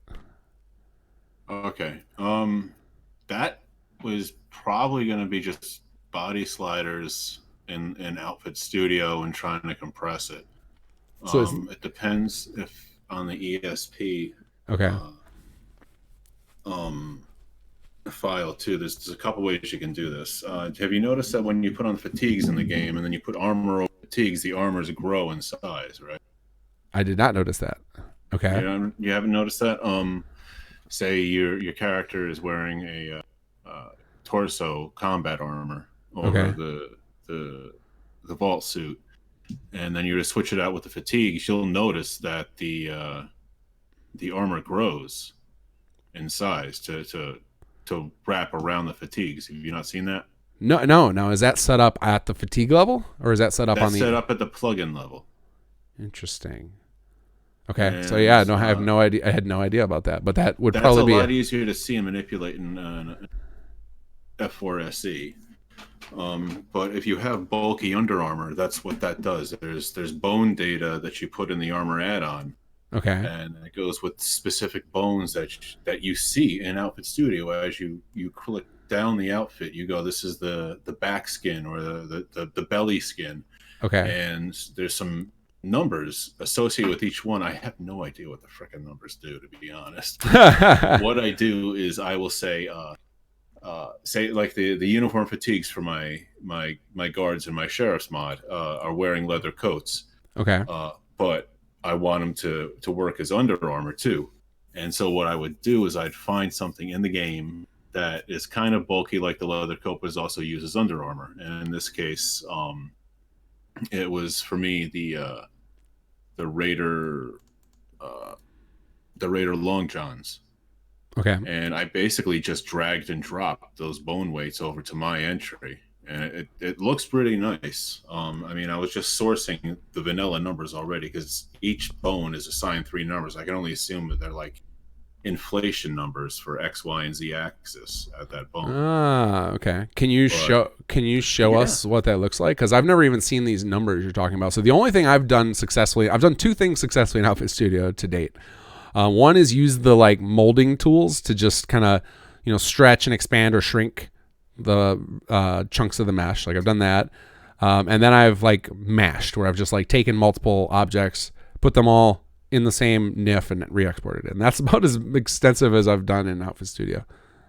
I've never messed with the weighting successfully. Like every time I've tried to do it, I feel like I'm a massive failure at it. Okay. So if you open Fallout 4 ESM, and I'm gonna bring up I'm gonna full screen your stream so they can see your screen.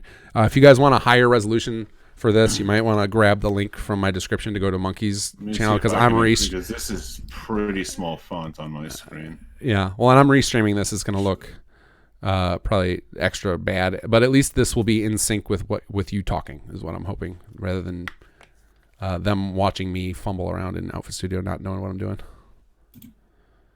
All right, hold up a second. I got to rename some directories. Did not expect because the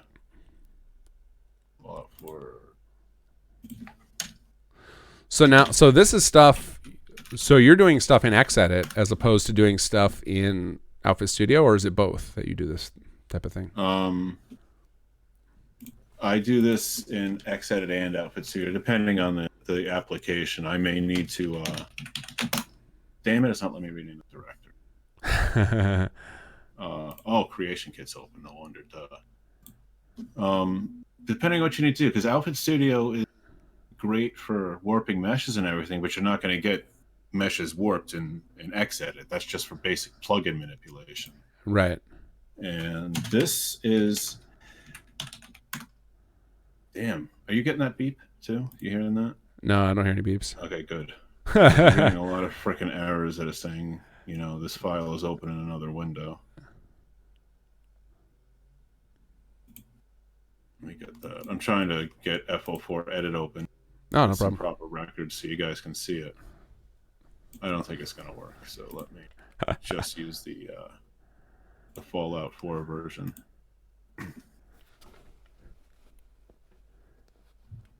It's probably you guys see okay on this.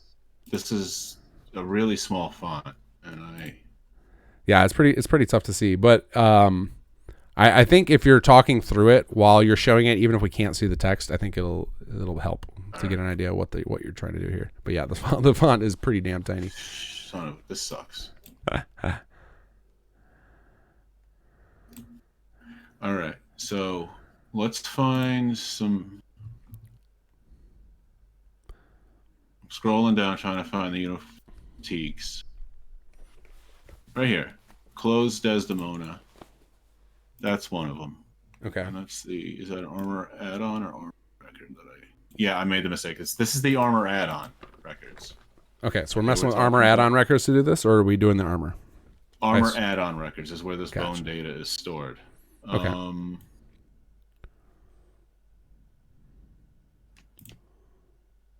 trying to find a good example right now off the top of my head. No problem. I'm bringing up Xedit right now, and once you find it, I'll try and follow along so that they can. Here we go. Greaser jacket. Okay, I'm gonna move this over here.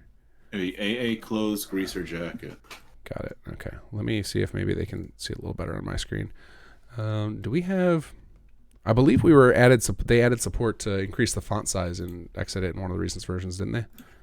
Yeah, that's why I'm trying to rename this stuff, because it was I did the same thing you did. Is I created a podcast directory, install a Fallout 4 to ensure no errors, and now the Xedit is a little confused because what I'm trying to edit is not in the real Fallout 4 directory. Yeah. Let me see if I can get that directory renamed if I closed yet. No, it won't rename that yet. I'm sure it's some arbitrary program, like something you have open, like a material or something's open that's just not happy about it. Because basically anything you have open in that directory would prevent that. There we go. I think this should be larger text. And I'll open mine too. And a little bit more pleasing to the eye. Yeah, my Xedit is taking forever to load today. Like just with Fallout. I wonder if I forgot to, maybe it loaded all of my plugins by mistake. No, it looks like it's just loading Fallout 4 ESM. I don't know what's going on. Usually that's one of the advantages to using Xedit is you get to bypass the horrible loading speed, but I'm up to over a minute and a half. It's still loading. Where'd that greaser jacket go? And what's the name of that lady who hates you at the castle? Ronnie? Military fatigues. That'll work too. Ronnie actually has her own clothes named after her in there too, I think. Okay, so we're messing with military fatigue, so I'm at AA clothes military fatigues.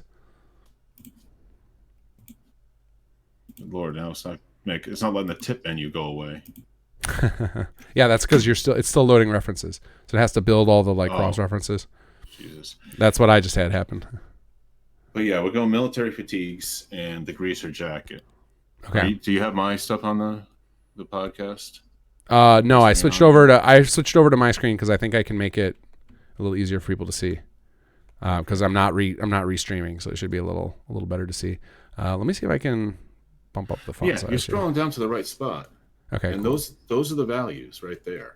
So how do those work? Because I was under the impression that had to do with how much the movement of that bone impacted that section of the, or am I thinking of something totally different? That's not the same type of bone data. Got it. Okay.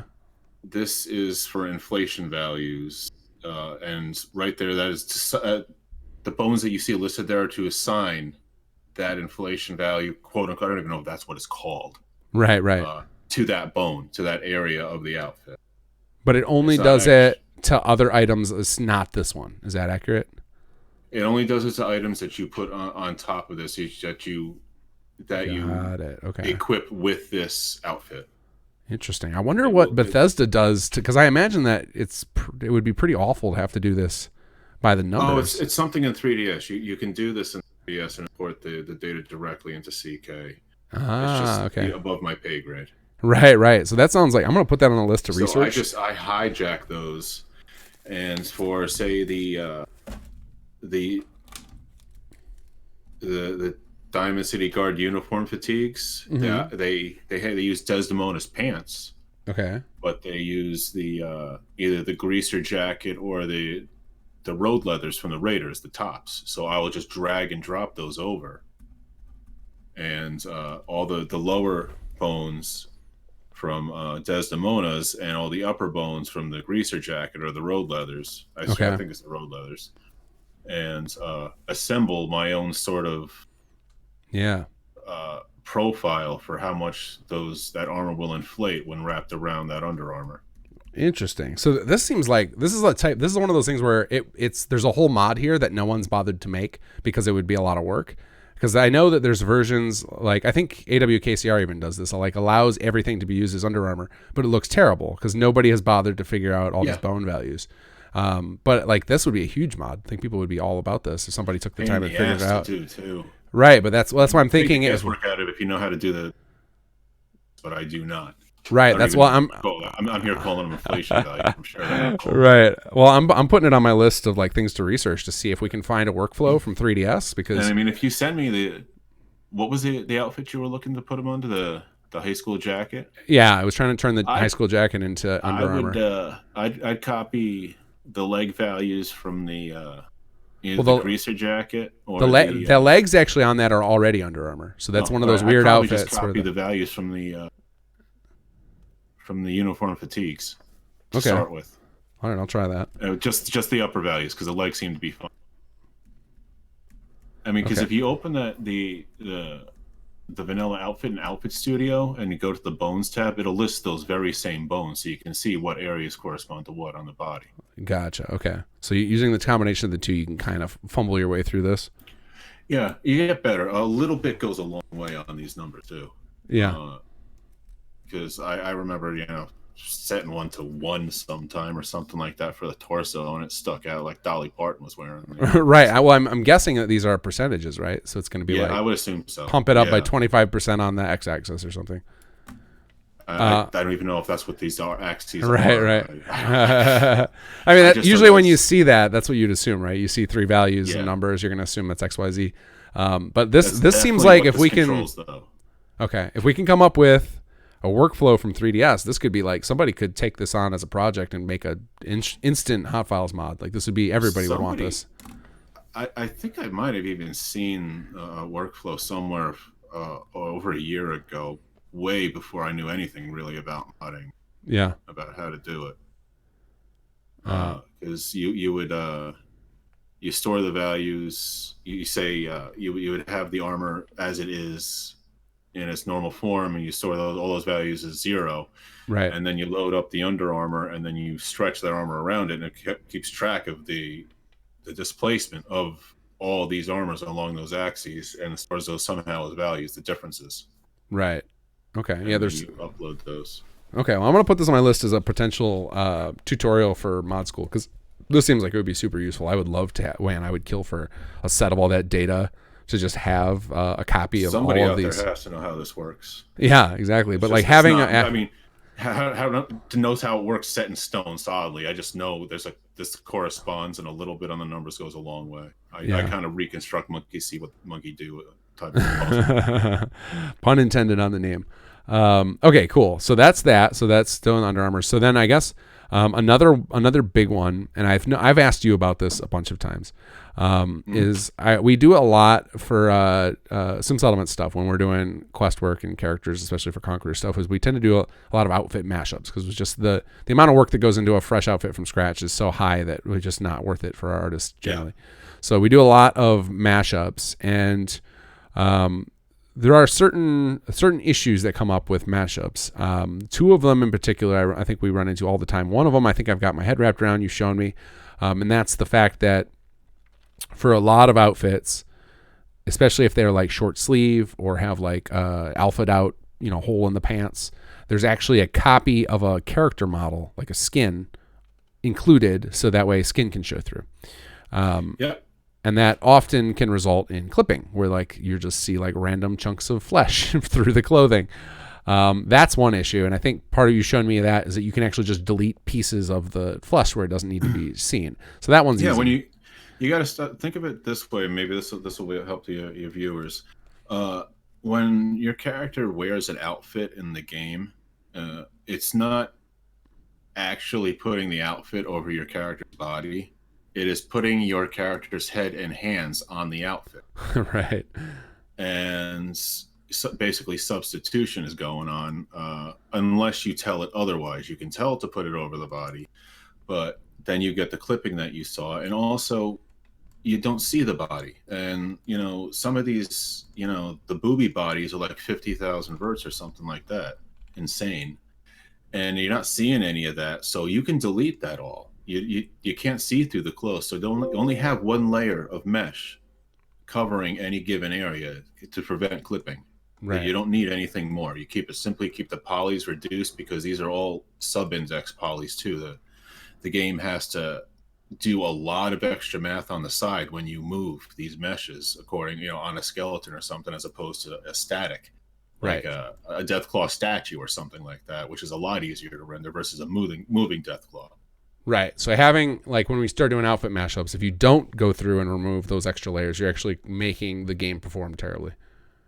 Yeah, it's a lot of extra work for the game. You want to have as few weighted vertices, meaning body and motion attached vertices as possible. So I brought up something on screen. This is the best I could think to do to explain to people. Was the bathrobe. It was like, you can see that there's the legs there. There's a little bit of chest showing.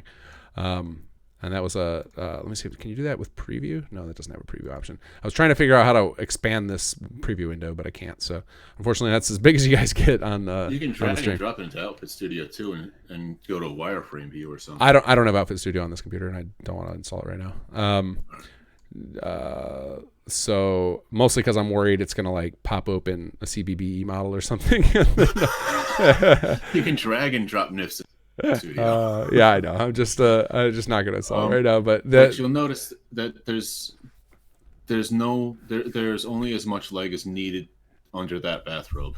Right. And that's because I think the robe is like open up to the white spot here where it can kind of flutter a little bit. So it actually has, I think it has a fair amount of leg, because we actually use this for one of our characters in Conqueror. And periodically, like when he sits down, there's like a pretty hefty amount of leg showing. Yeah, I used it for the pajamas in my bleachers initially, and I was like, oh, they're flashing everybody when they think so. So I guess that's one of the issues. So it's remembering to delete the lower level layer stuff that doesn't need to be visible, because you want really as little skin as possible. I started doing modding, I started doing conversions of outfits, and the full coverage outfits are the best because you can delete all the body under. Right. They're the cheapest to render. They're the easiest to convert. They're the easiest to make sure there's no clipping, because your character is walking around on a bodysuit, or your character is a head walking around on a set of fatigues. There's no clipping. There's no way to clip because it's only one layer and it's just the fatigues. So as far I guess the way it works technically is that any of the pieces of skin are probably tagged with some special flag so that it knows to match the character's skin color. Yeah, it does. Yeah. Also, I should mention that in the armor and armor add-on records, there are the slots. You've seen those, right? Oh yeah, I've used those extensively. Yeah, so you've got like this is one of the weird. Will tell you. Let me see the number that will tell you 33. Okay. That tells the game to get rid of the native body. Oh, that's what this. Underneath. Okay, yeah. So the biped object here, those are the ones that it gets rid of. So this is something that's always confused me. So you've got here. So if we look at this, so we go to bathrobe. Let me look this up. So you have 33. So it gets rid of the naked body underneath. Say you have a bathrobe thong for CBBE, which is not that far fetched for Nexus mods. Right. You would uncheck 30. Okay. Because 33, sorry, because you want to leave the naked body underneath because you're just putting this terry cloth thong on the character. Right. But so normally. Yeah.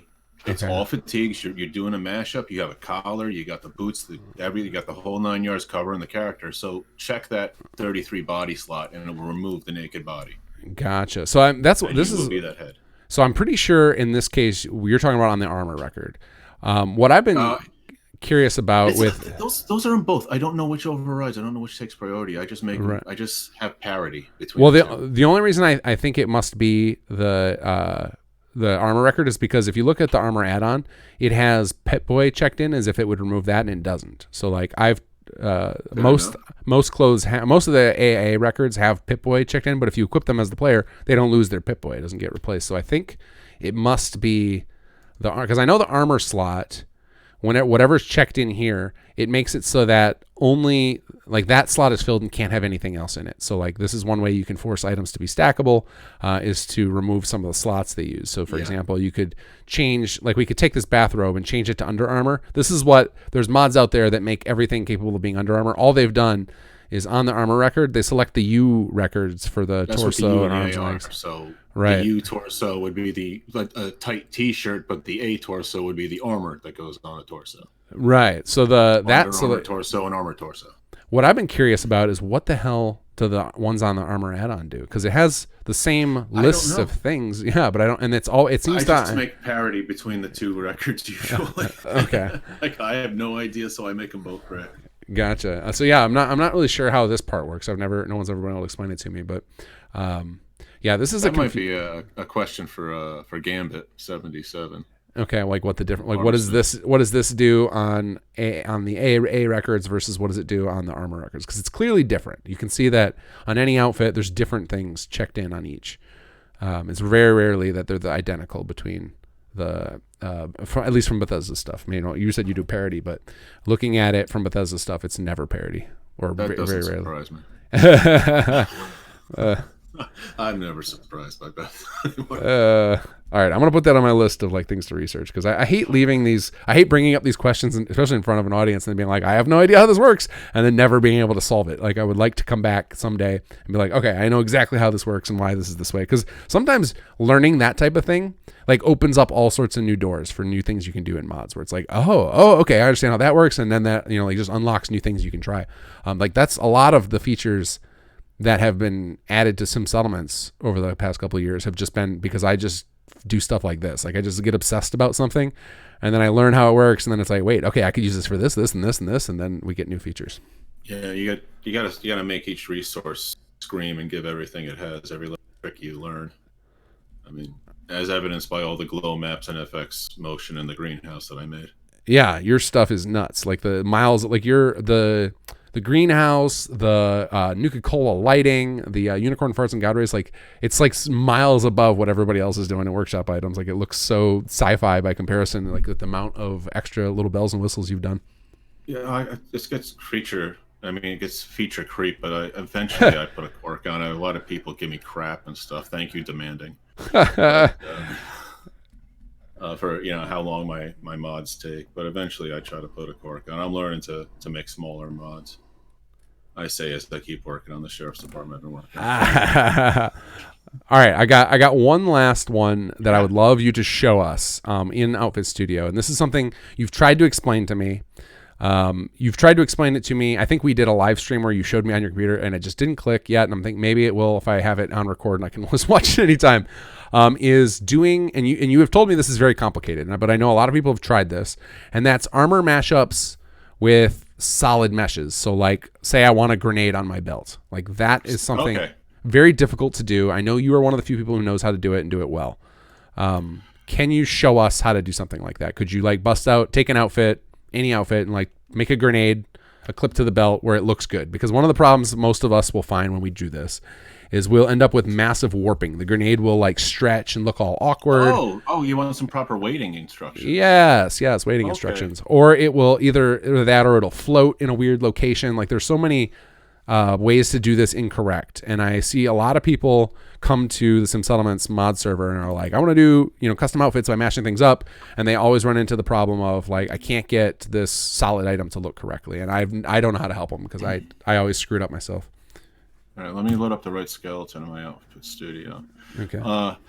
That is weighting to bones, and for any of your viewers who don't know what weighting means, trying to navigate my tools and talk at the same time, not very successful. There we go. For anybody who doesn't know what weighting means, it's how the game determines that the cloth around the pant legs moves with the legs versus moves with the head or the hands. Right. So it's like it's what part of the mesh is tied to what bone and how much influence that bone has over the stretching and bending of that part of the mesh. So it's not just a label to each bone that controls that mesh. It's how much is controlled by that bone node too. And, right. Because like the pant leg you mentioned. So like like for example, the knee bone and the calf bone and the foot bone would all have a little bit of pull on like the calf area of the pants. Like depending on where some would have more than others. The knees, the parts of the pants near the knee would have be influenced more greatly by the knee. But say the person's sitting down, so you want that rear of the pant leg to stretch. So a little bit of towards the top or the bottom will still be influenced by the knee, but not as much. And you can see these as colors represented in Outfit Studio. Yeah, the Outfit Studio does a great job of displaying some of this information. There. Okay. Oh yeah. I'm just streaming you because like I said, I don't have Outfit Studio installed, so I've just full screened yours, so people are just watching what you're doing. Let me pull up some armor on there. One of the best outfits to do things with is the Field Scribe because it's so bulky. Okay. It's got a lot of packages, little pouches, and everything. And gloves. There it is. Bones. So, I'm not sure when your viewers do catch up, or maybe I'm not caught up on seeing my own stream come back at me. Yeah. I'm sure there's gonna be a delay. That's fine. This is one like anybody who's listening to your audio will be in real time. But if you're listening to Monkey through my audio, you're gonna have a delay. Sorry. But you're gonna see me click through these.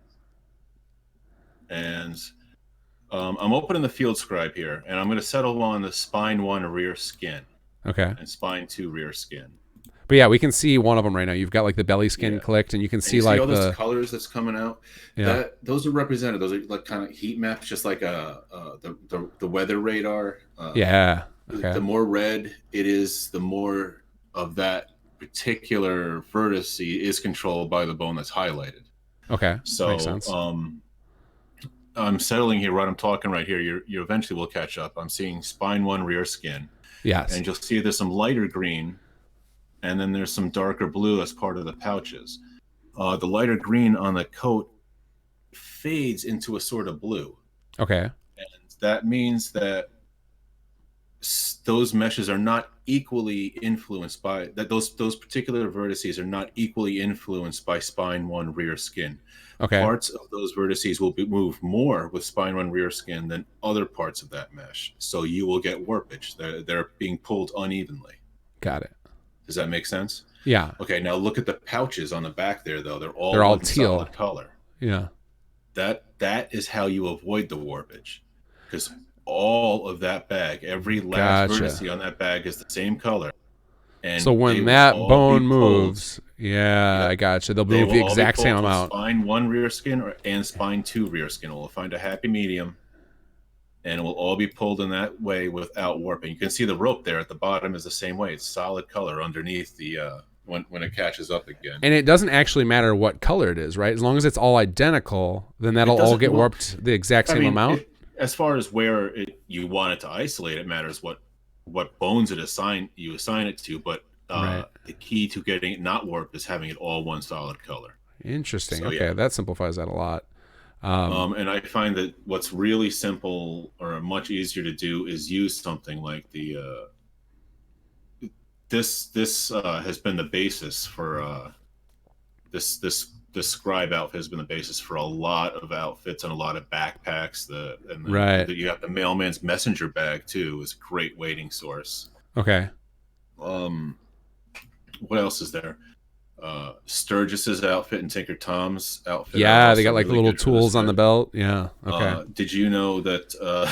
Speaking of Sturgis's outfit, it was a poorly kept but not really talked about. Not much of a secret for a long time that CBE breast physics were actually stolen from Sturgis's neck goggles. Really? Yeah, that's what you were seeing when you see the boobs bounce. You were seeing a very extended bone of the goggles around Sturgis's neck bounce when he I didn't moves. even notice that his goggles bounced. That's hilarious. Yeah. But you'll see that on like a Piper's outfit. There's other bones. They're special cloth bones and cloth Okay. physics bones. Yeah. McCready has a set of goggles Okay. on that hangs right from his kind of the frontish of his belt, Okay. and you'll see that those goggles are assigned a very special bone of their own.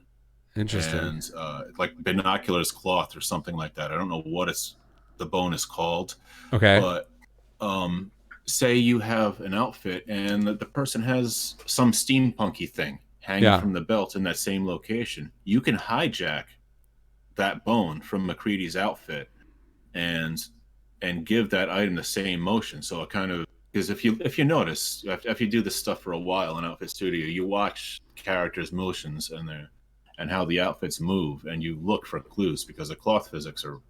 I don't think anybody in the modding community has been able to successfully reproduce them themselves. Well, no, They're because always I think it hijacked. requires like the professional version of Havoc, which isn't available anymore. Yeah, some software developer kit we don't have, Right. Yeah. but we hijack a lot of those cloth physics. Interesting. And So you could take so like if a bone exists. So these list of bones, these are predetermined and coded into the body part data of and the behavior files, right? That's how and that's they only kind of work in that location that they're into, and the cloth physics, you can only store one set of cloth physics per NIF file. interesting. So So you can't like take usually, like Sturgis's thing and McCready's thing and put them in the same outfit. well, you might be able to. You might be able to Interesting. because the cloth data is separate than the actual bone data. The bone draws from cloth data. Okay. But I can't promise that it will work because weird things might happen. Say you try to use the cloth data from Sturgis's goggles on actual cloth. Right. It might behave a little different. Can I it don't go? know. Can it be moved around the mesh at all, or does it always originate from that location? Not really. No, Okay. those bones are pretty isolated. Those cloth bones are isolated to the area they're in. I know that if you want to make a mental note, I know Piper has something around her left kidney that dangles off her Interesting. belt for outfit references for Conquer, and I know that the McCready's got those binoculars. Okay. Sturgis has a lot of stuff too on his belt. Basically, you look for the pack rat characters that have a lot of Right. pouches and Right. stuff. Okay. because Bethesda's really good at weighting those outfits with the cloth physics, and they're available. They're out there, and I really suggest taking advantage of those. They can make the outfits look a lot Yeah. more realistic. So if, instead of uh, uh, like McCready's binoculars warping, they dangle and they swing back and forth when he takes. Right. So now, is there for setting Yeah. up this weighting on these items? So like, let's say for example, we take the bone of McCready's binoculars and we want to apply it. Say we wanted to apply it to one of the packs on this guy's chest here or something. Tell you Like what, why don't I what do is? that real quick? Yeah. So what does it look like? Because like I've done the bone painting. I haven't done it in a long time, so I don't recall. But I imagine it works a lot like the editing of the mesh, where you can mask out part of it and use the tools in Outfit Studio to do that, and then you do something with the bones, with the bone weighting. Yeah. Okay. Well, you select the specific bone itself and copy that. But I'm gonna load up McCready's, and I got McCready's. There's the base. I don't know. Yeah, you should be catching up pretty soon. Yeah. What's Preston Garvey have on him? I don't really pay much attention to him. I usually go put him in a. That's gloves. I usually put him in a settlement by himself and never pay attention to him again. You see those binoculars he's got? I'd be willing to bet Preston Garvey's. I'm looking at his stuff. I'd be willing to bet those pouches have cloth physics of their own. Okay. Yeah, so cloth bone, pouch, collar. Yeah, so this was something they did to try and make the main character stand out. Well, not just the main character. They at least, well, because with animations, they gave the main characters the main scenes some real animation. Yeah, they actually have some. Right. But they did a real good job on the weighting on just about all the outfits. I'm looking at Preston Garvey's right now, and I'm highlighting. You'll see it when your viewers catch up. A pouch bone on the left hip. Okay. There's collar bones. There's another bag. There's cloth bones for his straps too, to make them all move realistically. Wow, that's really cool. That's all academic. I'm trying to find something. Yeah, let's just the field scribe. Okay. We'll move that on top of it. So first thing you want to do is set reference. And you'll see this pretty soon. Yeah. We catch up. You're backing out of the studio, I assume. And backing out to the studio. You find the outfit that has the bone weights that you're interested in copying from. Okay. And you right-click on that name in the right pane. You go to set reference, and it will highlight that in green. Okay. It's about to catch up. Yeah, we see outfit M now is highlighted in green. To drag the field scribe forward. Yeah, I saw that tried to drive the whole. There we go. I'm about to set reference. There it goes. Is Conqueror in its last version? Oh, heck no. No, we got a long way to go still with Conqueror. Conqueror is going to be the first expansion that gets multiple years of development. With the priors, we did about a year of development on each of them. With the Conqueror, it's probably going to be 2, if not longer, because it's such a sprawling amount of content in it. Okay, so I'm going to do another little tool that's really handy in Outfit Studio. It's masking. Outfit Studio has a great little masking feature that when you're we just caught up to now you have the field scribe on top of okay. When you let me see how there we go. So I'm going to mask off just the pouch. Okay. And one of the cool things about Outfit Studio that they added recently is the ability to mask off by element. Oh. So what I'm going to do is I'm going to click just one little part of the center of the pouch. Okay. And then I'm going to hit D, the key D, over and over and over. And that's amazing. So that's using because I do that a lot in 3ds Max. It works fantastically. Because you can tell Bethesda does a lot of like copy pasting in their 3D models, where it's like they come up with a chunk and then they just splatter it all over. You see what I'm doing there is I'll highlight the little center of the pouch. Yeah, it's about to happen now on the stream, and I just keep hitting D over and over. Oh, that's beautiful. Okay, that's so much easier because the masking is kind of a pain in the butt to use. It is, especially when it's precise. Now, sometimes all the mesh, this is by element. Sometimes the meshes aren't separated, and it doesn't work like that. Yeah. You have to, and then you have to get back to the manual. Just way. Take the mask, shrink it down real low, and just click vertice by vertice. Yeah.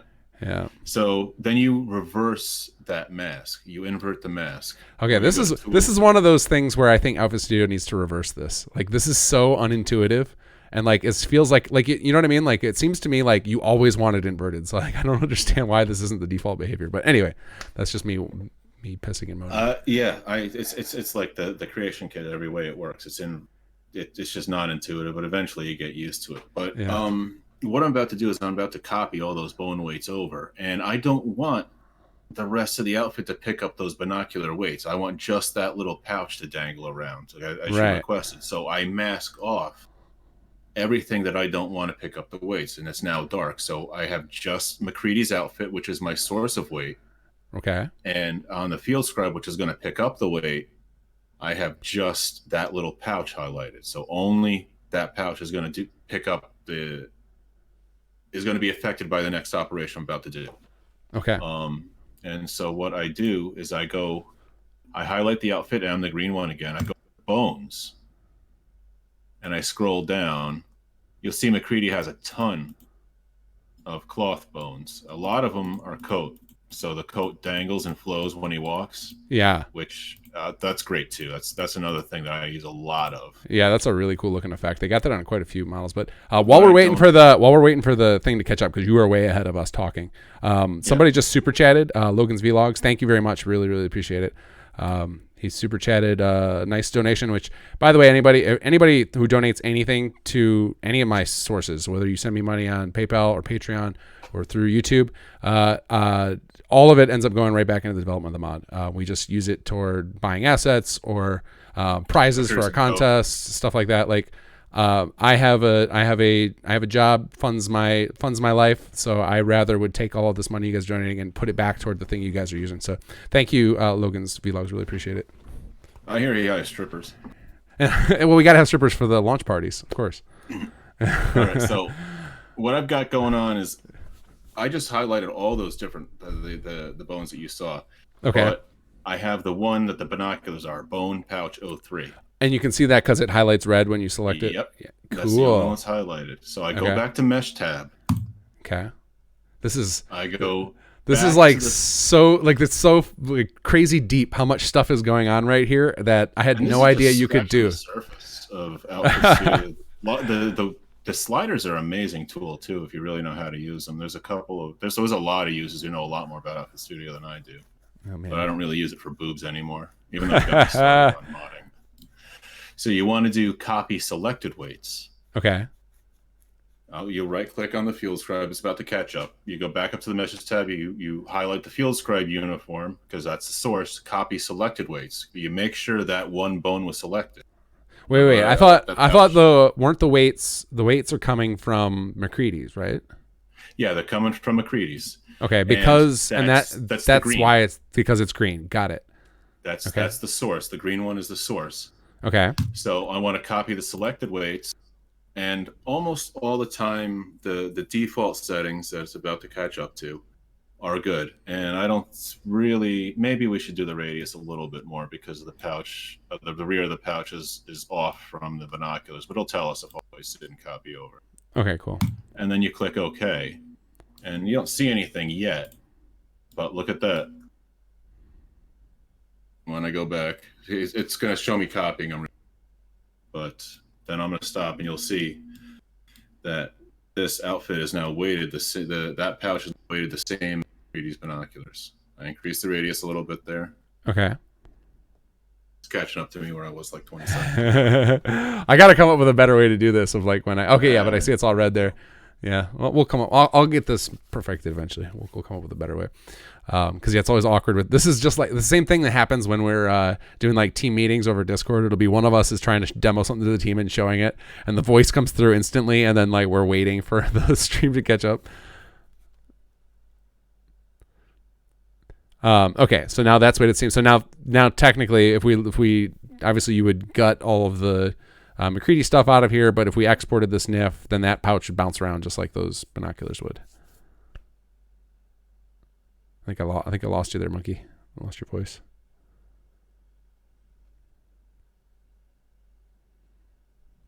All right. Well, we wait for his voice to come back. Giggy Marrow. I don't know if that's how you say Giggy. There's a ton of great resources now to get started with modding. I've put out a couple of toolkits to help people get started from scratch. I always write my tutorials as if the person reading them knows zero. The toolkit that Uit just posted is, I think that's what that probably is probably my builder's toolkit. That's a good resource to get started. I started a mod series called Bethesda Mod School. There's a playlist on my YouTube channel. And that, again, I try to approach everything from the perspective of somebody who's never modded a day in their lives. So there's actually stuff to teach you all of these different tools, how to use the creation kit, and it walks you through demonstration mods so that you can get something under your belt. And then another good resource is there's a YouTuber called Seddon4494. I think a lot of today's Fallout 4 modders got started through his stuff because he was one of the first people to figure out how a lot of things work in Fallout 4 and then put them into nice, simple tutorials and spread that information. So a lot of great resources out there now. Monkey, you back with us yet? I don't have your voice. Let's see. He might not even be able to hear me. There he is. Okay. Just waiting for you. Done with the Seddon's. Okay, cool. I got started with Seddon too. He's great. Yeah, he was such a great resource. He has introduced so many modders into Fallout. Saving a skill scribe 24. Okay. Yeah, I was about to Seddon 4224. But another window will pop up when I try to save it, and it say choose cloth data. And it says the dialog window says something about cloth physics. You want to make sure that option is checked, the source of the cloth physics. You're about to see it pop up. Okay. And you click OK. But you want to save with the reference. You file export with reference. Sometimes, and I don't know why, the weighting doesn't stick. So you always export with the reference, and you go back. And I'm about to do it here. Open it with Outfit Studio. Find McCready's offending outfit because you want to get rid of it. Right. Remove that branch. And you can do a quick optimization too. Okay, so the first time you export it, you are actually forced to export this monstrosity with both because that's how you can copy the physics. Yep. Okay, that makes sense. Let's see. Yeah, cloth bone pouch is still there. So let me save that and drag it back in. It's a lot of the time this will save the bone data even if I don't reference, but it's more just sometimes it's happened and it's not reliable. So better safe than sorry. Sure. So you find this you tend to do this in, do you think it's better to do this in Nifscope or in Outfit Studio to do the gutting of the previous outfit? Nifscope. Okay. For some reason I see that the bone didn't stick all the way. What else did? Oh. There we go. Yeah, see, that's some of the problems I'm having. Some of the old there with it.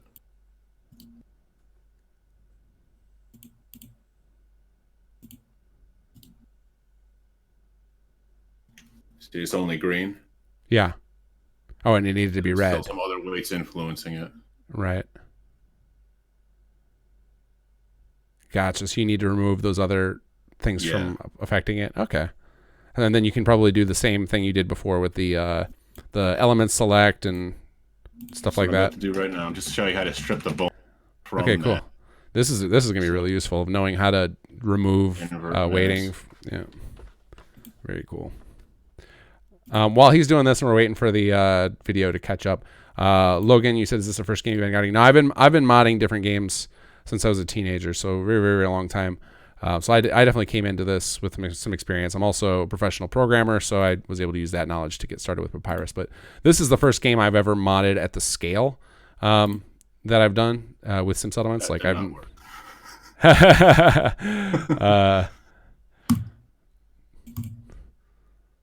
gonna have to get back to you on how that one. Okay. why that didn't stick all the way, the entire cloth data. Okay, Usually well that was this. I mean, this was something like way beyond what I had asked too, because I didn't even think about all these cool cloth physics. I was just hoping for the just that information about how to make it so that certain items don't warp, and it seems like the key is. And I think this is the way it stands actually. Right, that won't warp either. There's a few at the extra at the top, but the color seems uniform for most of those weights, and it should bounce with the. Should move like it was a pair of binoculars and look unrealistic. Right. It looked terrible, but it was just an idea.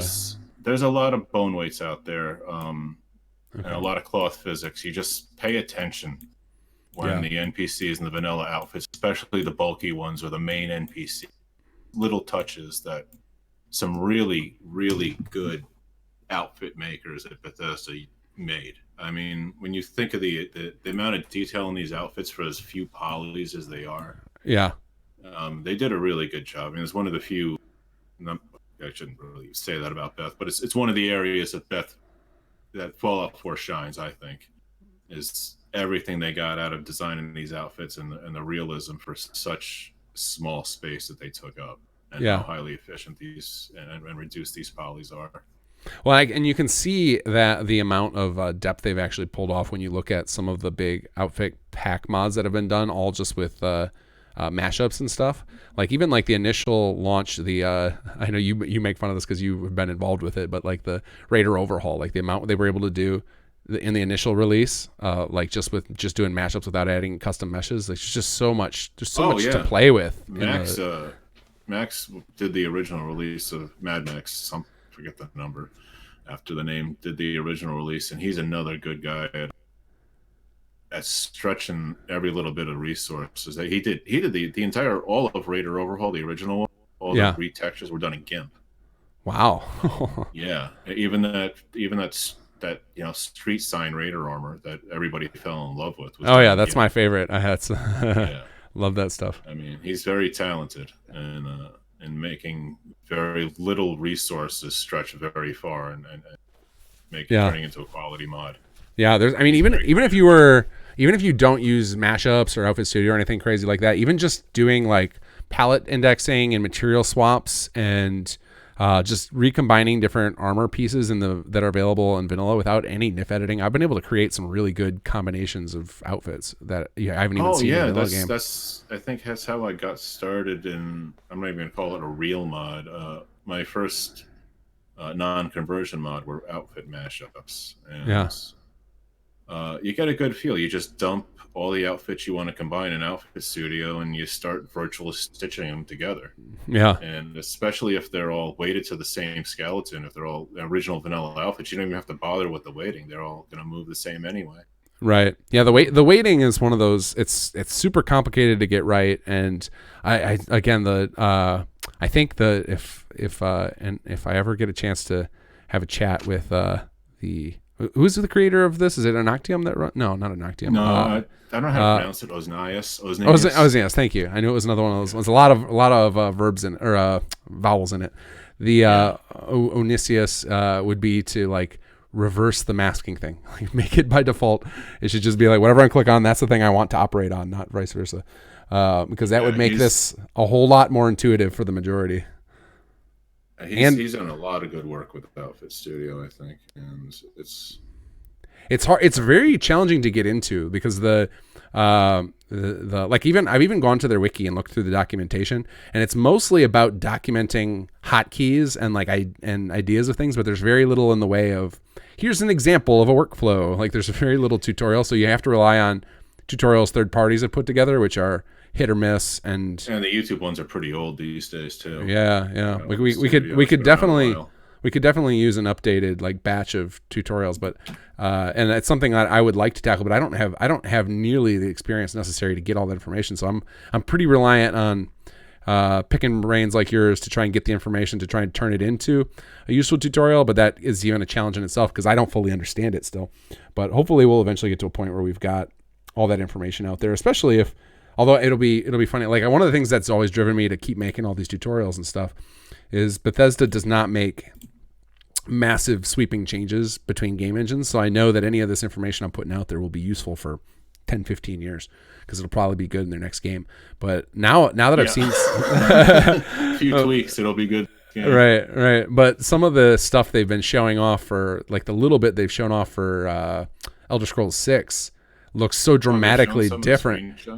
They've shown little bits of, like, they've shown that they're going hardcore into photogrammetry and like lots of scans and stuff like that, is where it's like, oh man, that's going to require probably require pretty massive overhaul to their underlying architecture. So I'm curious how much of that's going to hold true, like how much of what we've been putting out there and all this information we've learned is going to continue to be useful in Starfield. There's going to be NIF files, I'll tell you. There's work from Skyrim to Fallout 4.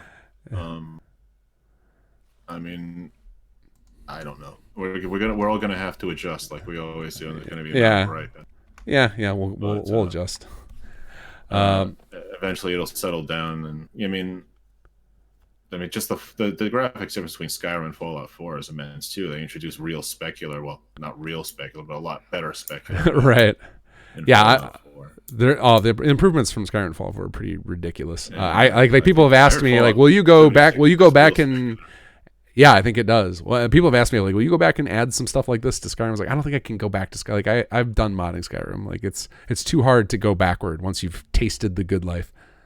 Yeah, I'm already looking forward to Fallout 5 in 10 years? Right.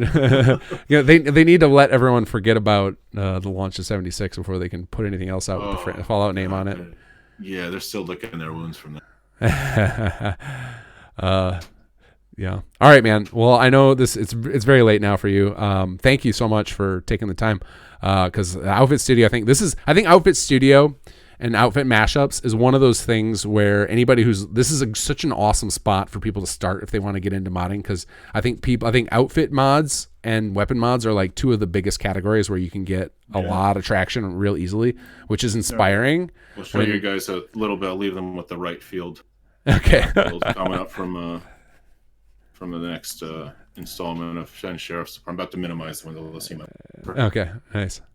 But yeah, I think this is such an awesome thing to get started with, but it's so hard to get started with because the data is not great right now that's available, or it's hard to know which of the data is worth using, and then some of those things will get people stuck, like the weighting and the solid objects and the stretching. But I think some of what you just showed there should be useful about the bone weighting. Well, let's be frank, modders are dicks too. They don't like turning over. I don't think that's true. I think there's enough. I try to be nice, but I think it's actually I think modders use so much of their free time to create this stuff that when people ask them to handhold them through it, it annoys a lot of people. So they're just they want to make sure right. They want to know you've shown initiative. Like, so like when I come to you guys, someone like you and ask, that I've gone the miles to try and learn this stuff because like I put out big mods. Real mod eventually. Right. I think Charlocran on the X-Edit server said, don't ask to ask. Just ask your damn question and make it as detailed as possible, and you most likely get a response. And then there's Discord is like one where you ever heard of Cunningham's Law?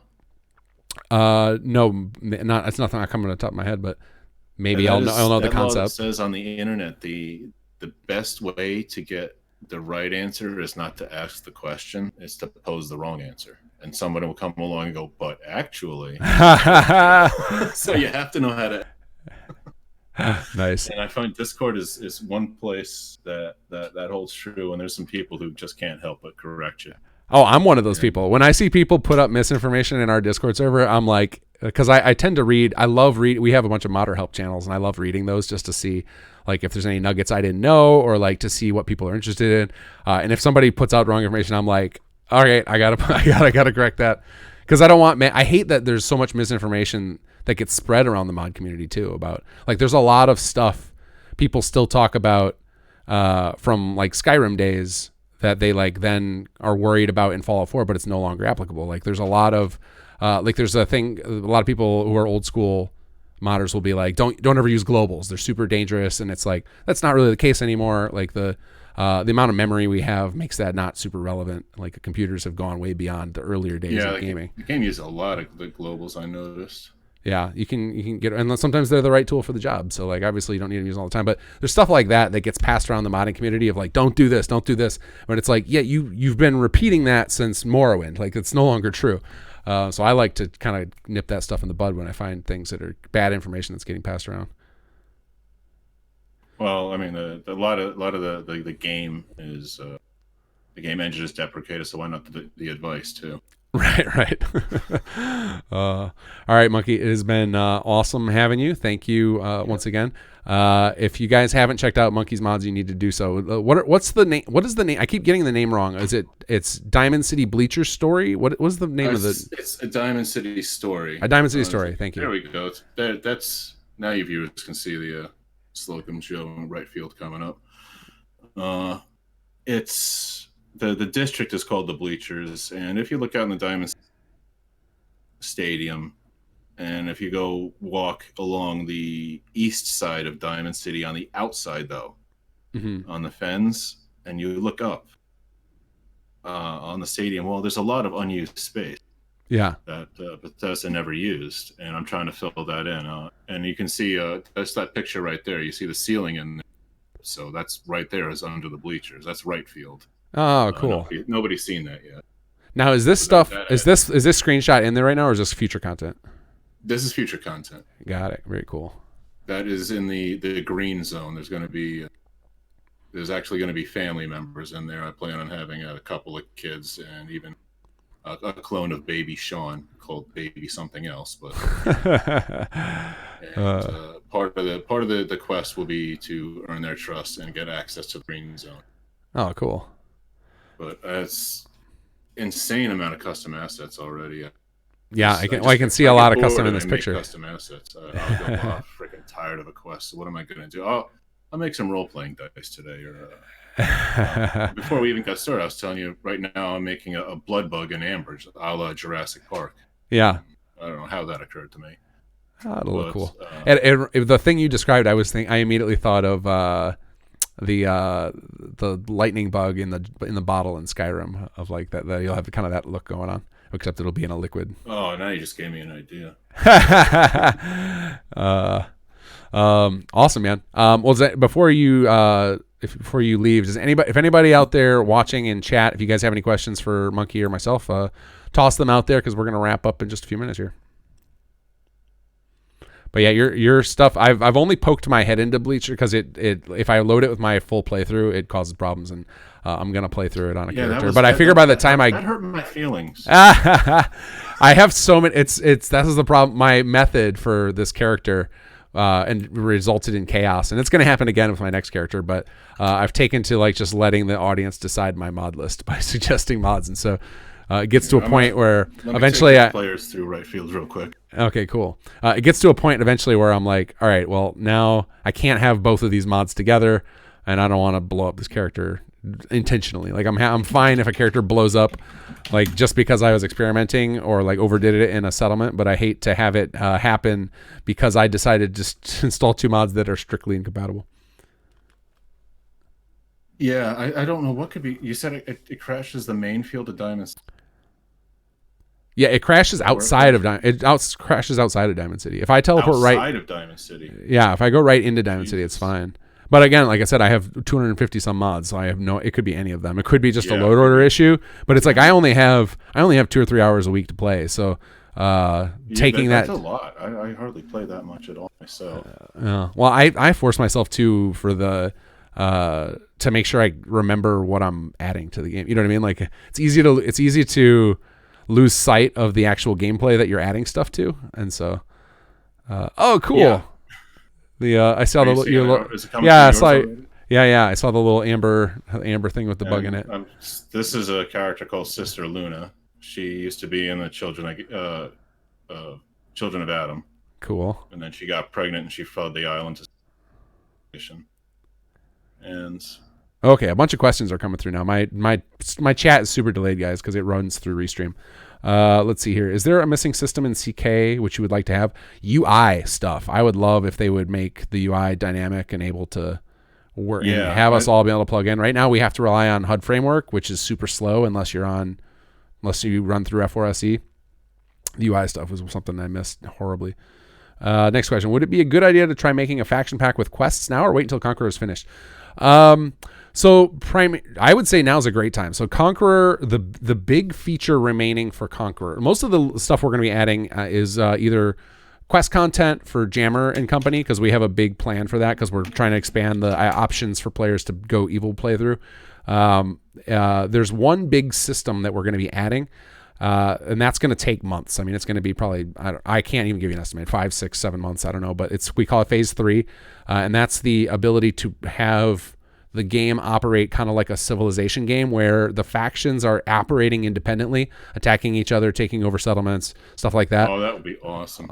It's going to be sweet, but I don't think it'll negatively affect faction packs if you work on them now. I think that by default, as long as your faction pack is fully fleshed out, it will just naturally work with that system once we get to that. So that's and it'll just be what tends to happen if you ask anybody else who's made add-on packs of any type for Sim Settlements is usually once I am about to launch some new feature that would have a heavy impact on those, I reach out to all those authors a few weeks or months before we launch and give them an inside scoop so they can start preparing. So there's never a bad time to start working on. The stream is finally catching up to me starting the game 5 minutes ago. This space you're in is amazing. Which one are you in right now? You're in like some sort of crazy. You're in some sort of crazy cave with all these weird colored lights, pulsing uranium ore and stuff. Oh yeah, it looks awesome. I took the the Adam's Judgment, how it leaves that little green mist behind it where it goes. Okay. Yeah, hook that up to a fish, so the fish was. Oh, that looks amazing. Yeah, I love all the experiments you do with lights and FX. This is where McClintock stores her water. Don't ask me why she stores it with uranium ore in it, and it remains pure. We don't care about that kind of stuff. It looks really pretty. Bob Silent, you said something about guards and vassals. That bug should have been fixed a while ago. But if you're still experiencing it on the latest version, definitely report that on our forums, and we can look into it. See that amber there at the first? I don't know if the players see that. Mosquito and amber. I'm not sure if we're caught up to where you're at. I still saw the last thing I saw was the fish. I think I'm paying attention on YouTube. I don't know where you guys are. Yeah, if you just look at my stream, you'll see where we're at. Well, actually, I guess you won't. Who knows what that will end up like. Yeah, that's the market district of right field. I call it stubs because somebody was trapped in there. That's where the ticket windows were, and somebody was trapped in there and before he died, he took 10,000 tickets and tore them in half, and basically died in some ticket stubs. And that's how they found them. So it was called the stubs. Awesome. All right. I think that's wrapping it up for questions. I'm not seeing any more pop up. Let me double check on my thing. It's so hard to tell with this restream. Kind of sucks.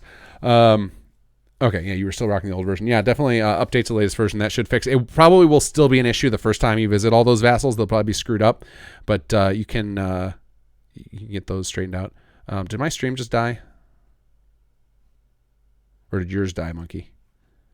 I don't. I stopped mine. Oh, you stopped yours. Okay. I stopped the game. Gotcha. No, my thing wigged out on me, and I thought I got cut off there. Okay, so going back to the question that once somebody asked, "What's your end goal vision for Sim Settlements?"